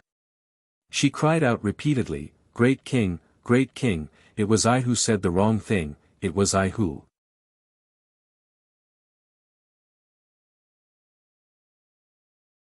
Chapter 314. Someone, send Consort Jing back to Sephora Flower Palace. Stay in the palace for the next 3 days and reflect on yourself. Remember what you should say and what you shouldn't say in the future. The great king waved his hand and ordered someone to send Consort Jing back, completely ignoring his beloved concubine's wailing. When the news reached the Eastern Palace's southern study, it was already close to evening. The Crown Prince was rather surprised by the scene in the Imperial Garden. The Night Pavilion's captain, Mei Yi, stood solemnly in front of the Crown Prince with his head lowered. There was no smile on his grave and stern face as he asked seriously, "Your Highness, should we deal with her?" The Crown Prince waved his hand and said, "Let her be." This wasn't the first or second time this kind of thing had been said. The one with the biggest reaction wasn't him, nor was it Imperial Mother. Instead, it was Imperial Father. Every time this kind of rumor reached the old king's ears, he would fly into a rage and insist on executing all those who spread the rumor in an earth-shattering manner. Since it would only end in failure in the end, Mo Lian naturally couldn't be bothered to deal with it. "How is Shizhou City these days?" "It's very peaceful," Mei Yi said calmly. "Ever since that wave of people was cleared out a year ago, no one has harassed the Qiao family anymore." The Crown Prince put down the teacup in his hand and curled his lips. "What other news is there?" Mei Ye's voice grew calmer. "The 3-sect competition is officially set to be on the 14th of the 8th month. The 5 factions sent representatives to the 3 sects to personally send a competition invitation, intending to participate in this 3-sect competition." The Crown Prince's phoenix eyes immediately lit up and glowed faintly. "Why didn't you say so earlier?" This news was much more useful than any of the previous pieces of news. The great king plans to go to Xixia Valley to watch the competition. Mei Yi paused slightly before continuing, "It's the location of the 3-sect competition." Then, Mei Yi said in a rather serious voice, "Before the great king leaves, he will probably leave all state affairs to your highness to handle as usual." The Crown Prince's expression was calm. Mei Yi couldn't see any hint of displeasure on the Crown Prince's peerlessly handsome face. However, he could sense the Crown Prince's terrifying emotions that were about to erupt. His Highness must be feeling heartbroken. His Highness must be thinking, after all this time, it turns out that I'm a left-behind child. The Crown Prince patted Mei Ye's shoulder and said calmly, "Mei Yi. Your subordinate is here." Mei Yi lowered his head. He wouldn't tell His Highness that he was secretly laughing in his heart. "You said before that Hidden Flower will bring people to Yellow Mountain tomorrow to exterminate that generation of corpse puppets, right?" Okay. Tell Hidden Flower to come back. You go tomorrow." The Crown Princess stood up and slowly walked out of the study, leaving behind a stupefied student, Mei Yi, who was slowly pondering over her words. "Your Highness. Wasn't this a bit too much?" "Your Highness, this subordinate is from the Night Pavilion. Our main responsibility is to gather and transmit information. Can't you be more clear about the division of labor? Please don't scam me." The Crown Prince turned his head in surprise. "What did you just say?" "This prince feels that for someone like you who dares to stab a knife into this prince's heart, a small punishment like exile is too insignificant. Shouldn't I think of a better way to trap you?" "And nothing, Your Highness." Mei Yi instantly understood the hint in His Highness's eyes. He immediately knelt on one knee and obediently accepted the order. "Yes, Your Highness. This subordinate will do it right away." Crown Prince Mo snickered as he watched his subordinate jump out of the window and flee for his life like a rabbit. There were still 2 months, right? In 2 months, he would be able to see his expressionless baby. Don't worry, when the time came, he would definitely trick his old father into staying at home to take care of things. How could something as lousy as Regent compare to seeing darling Qiao?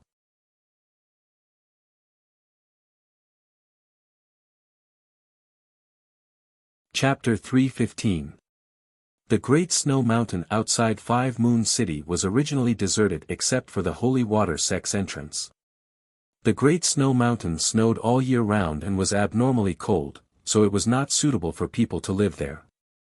However, in recent years, there were villagers who continuously moved to the foot of the Great Snow Mountain and settled outside the holy water sect's entrance.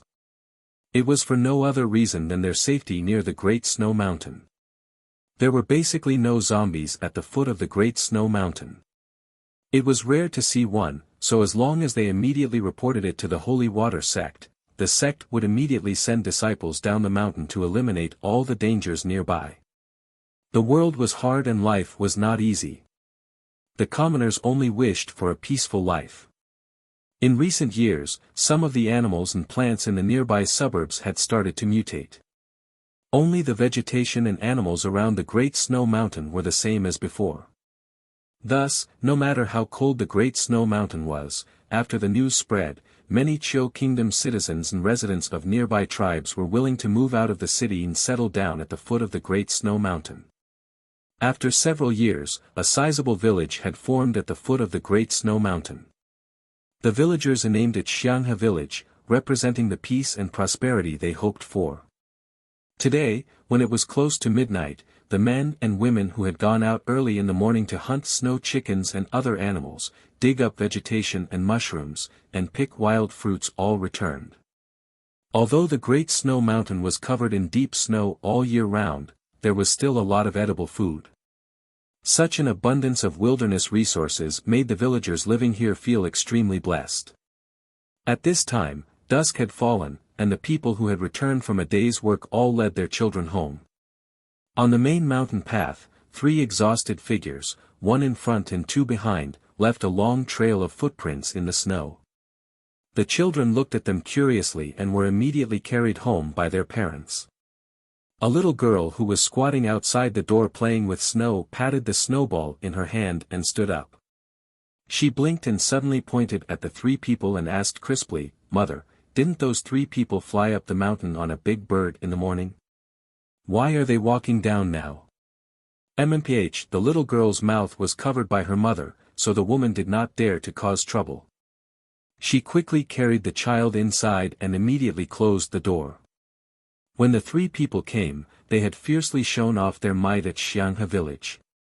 Quan Daodong specially ordered the green-headed eagle to circle the village several times so that those ignorant villagers could admire them.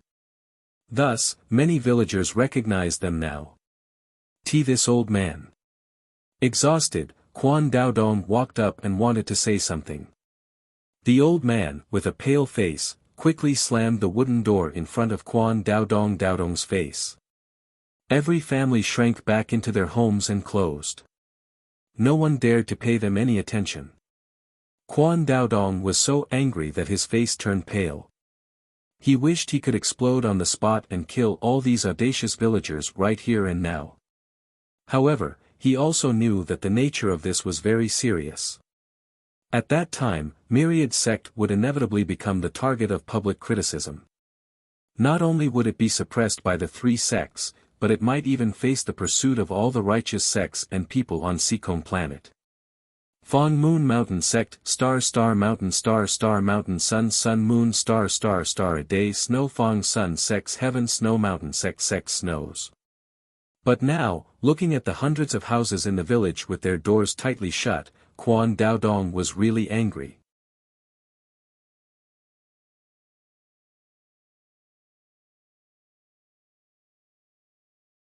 Chapter 316. That damn holy water sect, they were simply intolerable bullies. If it weren't for that icy little girl who shot through the wings of their green-headed eagle, how could the 3 of them be reduced to such a sorry and pitiful state? Quan Daodong couldn't help but shudder inwardly at the thought of that ruthless little girl. That pair of eyes was too cold, like the rippling waters of the yellow springs, without a trace of human life. When she looked at others, it was as if they were all corpses. Eldest senior brother. Will the green-headed eagle die if we leave it on the mountain? The female disciple from Myriad faction was about to cry. Quan Daodong viciously turned around and glared at her. What else can we do if we don't throw it away? Don't tell me you're going to carry it all the way down the mountain. An eagle without wings had already reached the end of its life. What else could he do other than throw it away? He was so vexed that he was about to die. If Master found out that they had killed one of their sex mounts on a trip, he didn't know how Master would punish them. Eldest senior brother, I'm cold. Let's rest for a night before leaving, the female disciple stammered. Now that they didn't have any mounts, they could only walk or see if they could borrow 2 horses from the villagers. Junior brother Hu, go knock on the door, Quan Daodong ordered angrily. He really didn't want to talk to this group of ignorant villagers. Each of them was more cowardly than a mouse. They were proper disciples of myriad faction and didn't eat people. That young disciple called junior brother Hu hastily went up and knocked on a family's door. Uncle, auntie, open the door. We're disciples of myriad faction and proper mystic cultivators, not villains. It's too late, so we just want to stay the night. We just want a mouthful of hot soup to drink. After a while, that family didn't respond at all. Junior brother Hu shook his head and returned in disappointment. He said to the female disciple, junior sister Jiang, go and try. Perhaps those villagers' hearts would soften if a girl came forward. Junior martial sister Jiang moved her feet and found another house. She gently knocked on the door and roughly said the same thing as junior martial brother Hu. However, she still returned empty-handed. The 3 of them stood in the snow, feeling both cold and angry. They looked at each other. At this time, the sky was completely dark. Only a few stars flickered in the sky. I'm going to kill them. Quan Daodong fiercely pulled out the long saber at his waist. He took a few steps forward and was about to split open a door. Junior sister Jiang hastily pulled him back. She hugged her arms and shivered in the cold wind. Eldest senior brother, this place isn't far from the Holy Water Sect's mountain gate. If they really cause a ruckus and make the entire Holy Water Sect come out in full force, I definitely won't be their match. At that time, wouldn't we be even more unlucky? That's right, eldest senior brother. Junior sister Jiang is right. Junior brother Hu took a step forward and hurriedly nodded. It seems that the villagers here are not hospitable people. Why don't we leave? It's too cold near the snow mountain. I think we should leave as soon as possible. Right. As long as we leave the Great Snow Mountains range, it's still June outside. It definitely won't be as abnormally cold as here. Quan Daodong resentfully put away his long saber and coldly glanced in the direction of the Holy Water Sect's mountain gate. Let's go. After the 3 of them left silently with their tails between their legs, a lithe figure appeared where they left. She sent a message through the sect's messenger talisman, myriad factions disciples have left.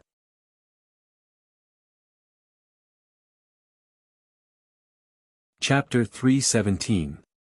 Arbor had lived in this small courtyard for nearly 5 years.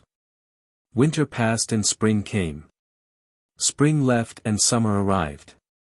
Her plain clothes remained the same. However, the small courtyard grew more and more prosperous with each passing year.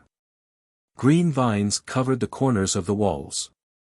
A small fence was built around the flower bed, and many flowers suitable for growing in the snow were planted. The small courtyard was filled with greenery. Over the years, Xiao Mu's small body grew bigger and bigger. She had to change clothes every few days. She had told her master that she didn't need so many clothes.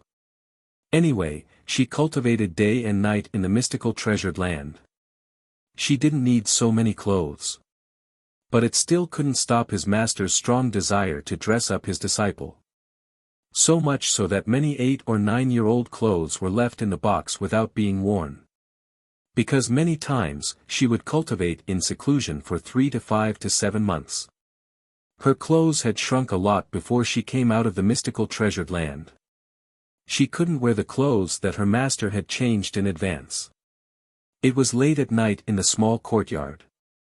Arbor sat alone in the side room. She held a roll of clean linen in her small hands and helped to bandage the green-headed eagle that was lying on the table. She sprinkled the fine powder on the green-headed eagle's wound. The guy's body that was lying on the table trembled slightly. "Don't move." Arbor patted its head and wrapped the linen around the wound on its wing. "Even if your master didn't dodge that arrow, it wouldn't have hit him." Arbor murmured softly. "I just wanted to scare that guy. I didn't expect him to kick you out." Her small hand stroked the green-headed eagle's head. Arbor stood up and washed her hands in the basin. However, there were too many selfish people in this world. So, Arbor wasn't too surprised at that time. Dong dong dong. There was a hurried knock on the door. Arbor hurriedly picked up the green-headed eagle and stuffed it under the bed. She reached out and knocked on its head twice. "Lie down and don't move." After hiding the green-headed eagle, Arbor stood up and waved his hand. Some fine powder from his fingertips cleared away all traces of blood in the room, leaving only a faint fragrance. The moment Miss Chiao opened the door, she saw the kitchen maid, Fat Sis, standing outside her door with a kitchen knife in hand, and second senior sister, Shui Xiao. "Miss Chiao, when you went to the kitchen to get the stew, did you see the green eagle that I placed in the corner?" Fat Sis asked in a loud voice. "No," the little stoic replied expressionlessly. Over the years, everyone had completely gotten used to the little fellow's stoic face, so they nodded in response. The kitchen maid angrily turned around with the kitchen knife in her hand. "Miss Shui, it seems that it escaped." He really didn't expect that the green eagle could still run away with its wings injured. "I originally wanted to grind its fur and steam it to add more dishes for the girls." The corner of Arbor's mouth twitched. He looked away expressionlessly and lowered his head. "That's right." Shui Xiao also said angrily, "This little bastard dared to come to our sect and flaunt his prowess, so he should be cooked. He got off easy this time. If I catch him tomorrow, I'll definitely give him to Fat Sis to stew." "Hey!" Fat Sis raised her kitchen knife and left with Shui Xiao. Before she left, she told Arbor to hurry over and eat. "Every time I come to Miss Chiao's court, I feel a sweet fragrance assailing my nostrils. It smells so good." Arbor closed the door and looked back at the green-headed eagle that had crawled out from under the bed. His gaze was cold and without any warmth. "You can leave after your wings are healed."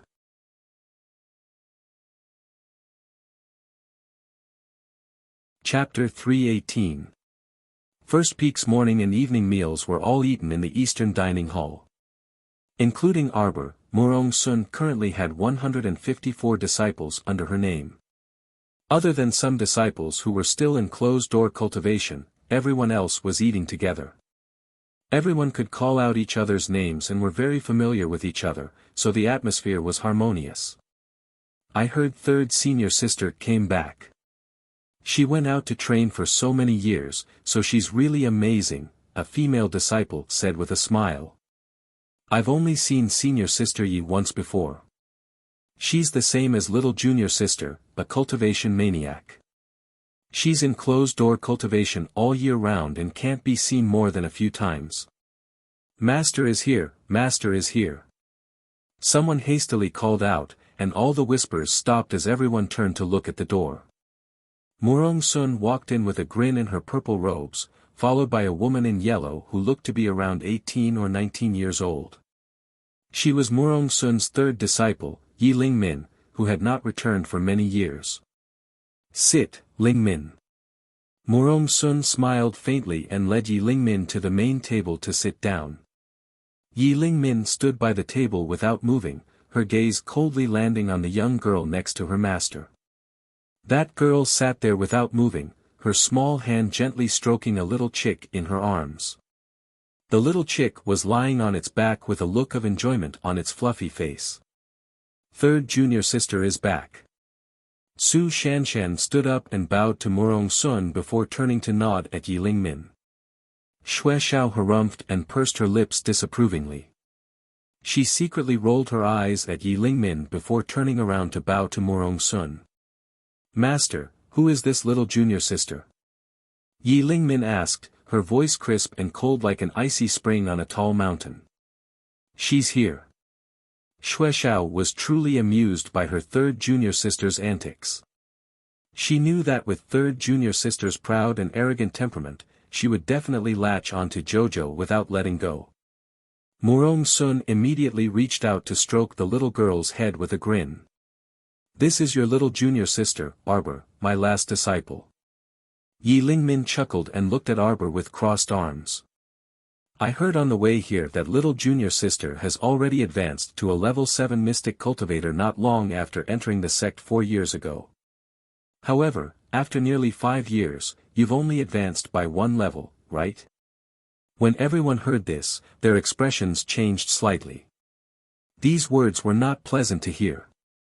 Little junior sister's aptitude was obvious to all. Although she had only advanced by 1 level in the past few years, she was now a level 8 mystic cultivator. However, she had already broken through to become a level 8 mystic cultivator at the age of a hairpin, so she was completely qualified to be called a genius. Indeed. Arbor didn't get angry. He just stared coldly at Yi Lingmin. She knew her body very well. Most of the Xian energy that she had absorbed in the mystical treasured land all these years went into Little Tree's stomach. A small portion was used by her to train her branch meridians. Right now, her first branch meridian was half a finger wide, so she could smoothly condense mystic conscious and use it to control the apparition of mystic conscious in her conscious for daily cultivation. A normal mystic cultivator's condensed mystic conscious definitely wouldn't exceed 10% of their mystic energy in the initial stage. After repeated training, it basically wouldn't exceed 50%. Those who could reach 60% were already abnormal. In other words, a level 8 mystic cultivator's mystic conscious basically wouldn't exceed level 4. However, Arbor was different. Arbor could condense 100% of all the mystic energy in her branch meridians into mystic conscious. Even so, she didn't use any of the mystic energy in her main meridian. Hence, although she was only a level 8 mystic cultivator, her mystic conscious had already reached level 8. This was absolutely inconceivable. A level 8 mystic cultivator has the qualifications to fight with me. Yi Lingmin suddenly moved and kicked the stool in front of her. The 4th watch ends today. See you tomorrow.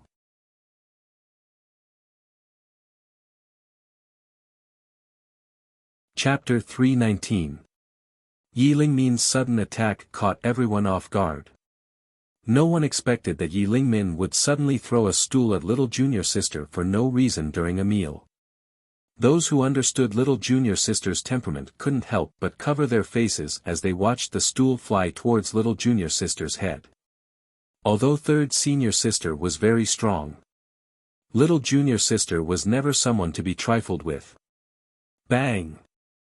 The stool was smashed apart by a wave of mystic energy and turned into wooden splinters in midair. Arbor coldly looked at Yi Lingmin. Caw! The little chick's feathers bristled and it jumped onto the table. Arbor moved in that instant. Murong Sun was about to grab her youngest disciple when she saw the little fellow dashing over like a streak of light. The speed was so fast that it simply caused everyone present to be speechless. Murong Sun was stunned for a second before hastily standing up. However, she saw Miss Qiao leap in front of Yi Lingmin and elbowing her in the chest without another word. Yi Lingmin's pupils contracted, and she released mystic energy around her body. She thought she could force Miss Qiao back several steps with this. However, things didn't go as planned.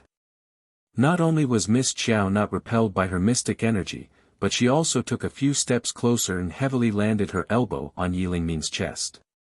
Yi Lingmin felt pain in her chest, and she nimbly retreated backwards. At the same time, Arbor lightly leaped again and leaped into the air. Levitating was something every level 7 mystic cultivator could do. The only difference was how long they could levitate.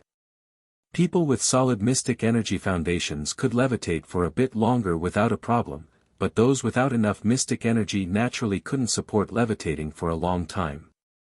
Yi Lingmin couldn't help but smile when she saw little junior sister levitating. She originally wanted to say, "Little junior sister, levitating isn't anything strange." However, when her gaze landed on the next scene and she discovered that the little figure levitating in the air suddenly disappeared in front of her, she was completely dumbfounded. Collective gasps came from the dining hall. Everyone saw with their own eyes that the little fellow's figure abruptly turned from in front of senior sister Yi to behind her. Some disciples couldn't help but exclaim, "Senior sister Yi." Yi Lingmin also felt a trace of danger on the spot, and all the hairs on her body stood on end. When she suddenly turned her head, she met her junior sister's cold eyes. She was caught off guard and a heavy punch landed on her back, sending her flying forward. Bang! The first table was destroyed by the surge of profound energy. Bang bang! The second and third tables were continuously shattered into pieces by the surging profound energy. It wasn't until Yi Lingmin's body hit the fifth round table that she smashed the table to the ground with a bang. Yi Lingmin pressed on her sprained neck, unable to control the shock in her heart. Abruptly turning her head, she saw a plain silhouette suddenly pounce on her. Half of the silhouette's body was on top of her, and the little hand was tightly holding a pair of bamboo chopsticks, fiercely aiming at her eyes. "Do you want to die?" Little junior sister's cold voice suddenly resounded in the dining hall, which was so quiet that one could hear a pin drop. The end of the bamboo chopsticks was only a millimeter away from Yi Lingmin's bulging eyeballs. She could clearly see every grain on the bamboo chopsticks. Yi Lingmin was scared stiff on the spot and subconsciously closed her eyes, cold sweat pouring down her body. Murong Sun nearly choked on her own saliva. Oh my, the two disciples started fighting each other.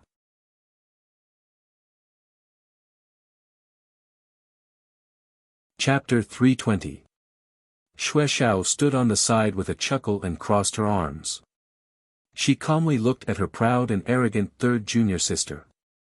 "Huh, you kicked an iron plate. Small fry. You started a fight as soon as you arrived, right? You're out of luck." Xue Xiao and Su Shanshan usually sparred with the little fellow, so they naturally understood their little junior sister's actual combat level. If you think little junior sister is merely a level 8 mystic cultivator, then you're not far from death. Little junior sister didn't just comprehend the ultimate technique of levitating and teleporting in actual combat. Even Master once said that although she and senior sister Su had broken through to become great level 10 mystic cultivators, they might not be able to defeat little junior sister in terms of actual combat ability even if they worked together. From this, it could be seen that the portion little junior sister displayed was definitely not her full strength. Perhaps only Master knew how many trump cards little junior sister had and what level of actual combat ability she had. Murong Sun's figure fluttered and arrived in front of her youngest disciple. She pulled the little fellow to her side and stroked her head. All right, good child. Don't be angry with your third senior sister. Your third senior sister doesn't have any bad intentions. She just has high standards and an eccentric personality. You can just beat her to vent your anger, but you mustn't beat her to death. We're going to fight the 5 factions in 2 months, so if you injure her, we'll lose a fighting force. Be good and eat with Master. You must be starving, little fellow. Yi Lingmin had just recovered from the shock of being defeated by little junior sister, but then she was struck by Master's words until she was utterly disheartened. Wasn't Master's heart too biased? Anyone could tell who was Master's true disciple and who was a fake disciple that she picked up. Yi Lingmin felt extremely stifled and struggled to stand up from the ground. Her pretty face darkened as she said, "I request to fight again." Murong Sun's face also darkened. She turned around and yelled at her third disciple, "Can't you have a proper meal? If you don't want to eat, then get out. Don't cause trouble here. Look at how many tables and chairs you've smashed. You'll have to find someone to fix them again tomorrow. You'll have to pay for the repairs." Yi Lingmin's face turned completely green. Did she smash the tables and chairs? Okay, she was the one who smashed it. But why? That was because she was punched out by little junior sister, okay. Logically speaking, she shouldn't be the one to take the blame. Master, I don't believe you. I'm a level 10 mystic cultivator. There's no way I'll lose to her. Yi Lingmin stiffened her neck and refused to back down. Su Shanshan sighed. She stepped forward and gently tugged at her. She patted her shoulder and said, "Third junior sister, this isn't a matter of cultivation level. In fact, even I am not junior sister's match." Yi Lingmin turned to stare at Su Shanshan in shock. After a while, she sneered, "Liar. Eldest senior sister, you must have deliberately gone easy on her. Because she was the little junior sister, that master doted on the most. So all of you must be impatient to befriend her." Murong Sun's face completely darkened, and she coldly stared deeply at Yi Lingmin. She snorted and said, "It looks like you haven't improved at all after going out for so many years.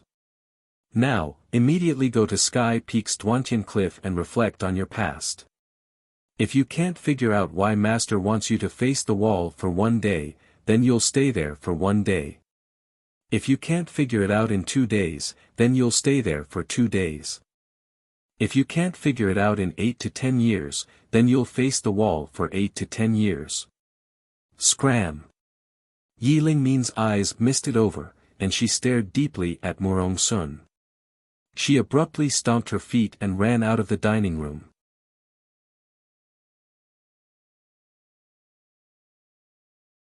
Chapter 321. When the disciples saw their master getting angry, they all kept quiet out of fear and stood there with their heads bowed, not daring to make a sound. Only a crisp and cold voice rang out. "She's so slow-witted that she might not be able to figure it out even after 100 years. Did you want her to pass away in a sitting posture there by throwing her on that cliff? What cliff?" Everyone. Little junior sister's venomous mouth was truly unparalleled. She either acted like a saw-toothed gourd all day and didn't utter a word, or she would make people feel uncomfortable all over and so ashamed that they wished for nothing more than to find a hole to crawl into. Murong Sun looked back at her little disciple with a stifled heart and walked up to hold her little hand. "Can't you comfort Master?" Arbor shook his little head. "If she wasn't your disciple, I would have had 100 ways to kill her in 3 breaths." Everyone stared dumbfoundedly at this little junior sister who only reached their shoulders. All the disciples of First Peak knew that the little stoic never told a lie. Since she said it, it was naturally the truth. It was also because little junior sister went easy on her when she saw the abnormally dangerous and quick battle just now. However, third senior sister was completely unaware and didn't even appreciate it. There was nothing wrong with being arrogant in itself, but being arrogant to the point of being condescending and blindly arrogant and conceited was a bit unreasonable. Murong Sun only wanted her third disciple to understand that there was always someone better than her in this world.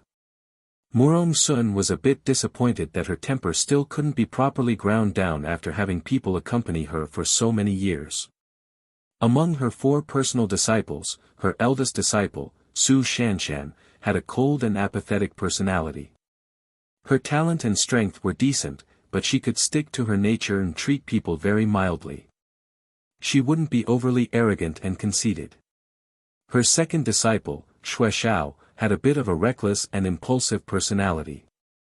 Thankfully, she was obedient and could strictly abide by her master's orders and restrain herself. Murong Sun only wanted to sigh when her third disciple, Yi Lingmin, was mentioned. Yi Lingmin was originally excessively arrogant, and she didn't know what she experienced after being sent out for so many years, but her temper didn't improve at all. Instead, she became even more rampant. Among the 4 disciples, the one who was the most reassuring and also the most heartbreaking was probably her youngest disciple. Although this child was young, she was extremely intelligent. Although her temperament was cold, her interpersonal skills were not inferior to that of an adult. She did not need to worry too much about anything. It was also because of this that Murong Sun's heart ached for her youngest disciple even more. Dinner was disrupted, and everyone could only squeeze at the remaining few round tables to have a simple meal. After that, Murong Sun announced the name list for this year's 3 sects and 5 factions competition. Each of the 3 peaks sent out 10 disciples, making a total of 30 people to participate in the competition. Yi Lingmin's name was removed from the list of 30 names by Murong Sun. When Yi Lingmin heard the news, she did not eat or drink for 5 days and 5 nights at Duantian Cliff. She knelt and did not get up until she fainted. When someone informed Xiao Mu of this news, the little stoic merely lifted her eyelids indifferently. She then closed the book in her hand and stood up to leave gracefully. Several days later, all of the Holy Water sect's disciples from the 3 peaks who were heading to Wuxia Valley to participate in the competition were gathered in the open space in front of the sect master's peak's bamboo building. The girls, who were around 20 years old on average, all stood in front of the bamboo building with graceful figures and high spirits. Faint confident smiles hung on their lips. The sect master stood in front of everyone with a benevolent countenance and said with a chuckle, "Children, you will depart for Wuxia Valley in 3 days to represent our Holy Water sect in this competition."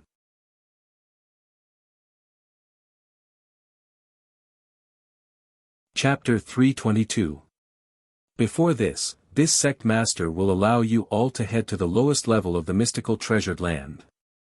I implore Lady Holy Water to bestow a drop of holy water to each of you. The sect master said with a grin as she lovingly looked at these young grand disciples with outstanding talent. When the sect master finished speaking, wild joy appeared on all the disciples' faces. The senior and junior sisters from the 3 peaks all looked at each other, and they could see a trace of joy spreading from each other's eyes. Only the little stoic expressionlessly stood in First Peak's team behind Su Shanshan and Xue Xiao. She coldly stared ahead without a trace of joy in her eyes. The disciples from the 3 peaks stood in 3 rows, and the little stoic stood in the 3rd row of the first row. Standing in the same row as the little stoic was Second Peak's disciple, Chang Yushi. She was also one of Second Peak's peak master, Yang Shirong's personal disciples. Miss Chang stealthily peeked at the little stoic and suddenly cleared her throat. Sect Master. This disciple heard that people from the 5 factions will also participate in this 3-sect competition. The competition is abnormally intense. The disciples our sect sent to participate in the competition are mostly mystic cultivators level 10 and above. But among them, little junior sister, this level 8 mystic cultivator, seems to have replaced First Peak's senior sister Ye's spot. This seems to be a bit against the rules. In the 2nd row of the 3rd row, a 15-year-old girl in red hastily turned her head to look at the aloof and expressionless Miss Chiao. The sect leader made an sound, and just as she was about to say something to smooth things over, she heard a clear and cold voice. "Senior sister, do you want to spar with me?" Murong Sun's lips twitched when she heard this. Chang Yushi crossed her arms in front of her chest and turned to Arbor with a light chuckle.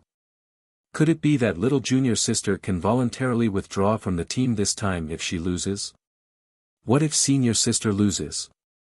The little girl also turned her icy face and expressionlessly looked at Chang Yushi in front of her. Chang Yushi inexplicably felt a chill invade her body. If senior sister loses, then of course I'll accept my loss and be your follower for the rest of the journey. What do you think? After he finished speaking, his eyes flashed craftily. His fist was wrapped in profound energy and he quickly swung it in front of Arbor. Arbor neither dodged nor evaded. He directly stretched out a white and tender fist and collided with the fist. In a split second, the fluctuation of profound energy caused a violent gust of wind to blow, causing everyone's clothes and hair to flutter high up in the air. Yang Shirong raised her head to take a look, only to see that idiot disciple of hers flying out of the sky like a deflated ball, drawing a perfect arc in the air before crashing into the sovereign's bamboo forest with a loud boom. The sect master's expression changed immediately. He slapped his thigh and rushed into the bamboo forest anxiously. "Oh, my bamboo!" The disciples of the Three Peaks stared at the little girl with their mouths agape. None of them made a sound for a long time. It wasn't until the sect master angrily returned with Chang Yushi in tattered clothes that all the disciples recovered from their shock. Their gazes uniformly turned towards the unlucky Chang Yushi. "Oh, my waist!" Chang Yushi placed one hand on her waist, her entire face scrunched up as she whined, "Little junior sister, you're too ruthless." "Fine, fine, senior sister lost. Senior sister accepts her loss and will be your follower from now on." Young Shirong covered her face with her hands and thought, "How did I end up with such a foolish disciple like you? I don't need it." These three cold words immediately petrified everyone present. You're tuning into the Han Li's Wuxia Adventures YouTube channel. We're so grateful for your support, and don't forget to subscribe to join us on this incredible journey through captivating stories. Your generosity through donations truly makes a world of difference, as it's the primary source of revenue that allows me to expand and enhance this channel for you. Thank you from the bottom of my heart for being a part of this adventure.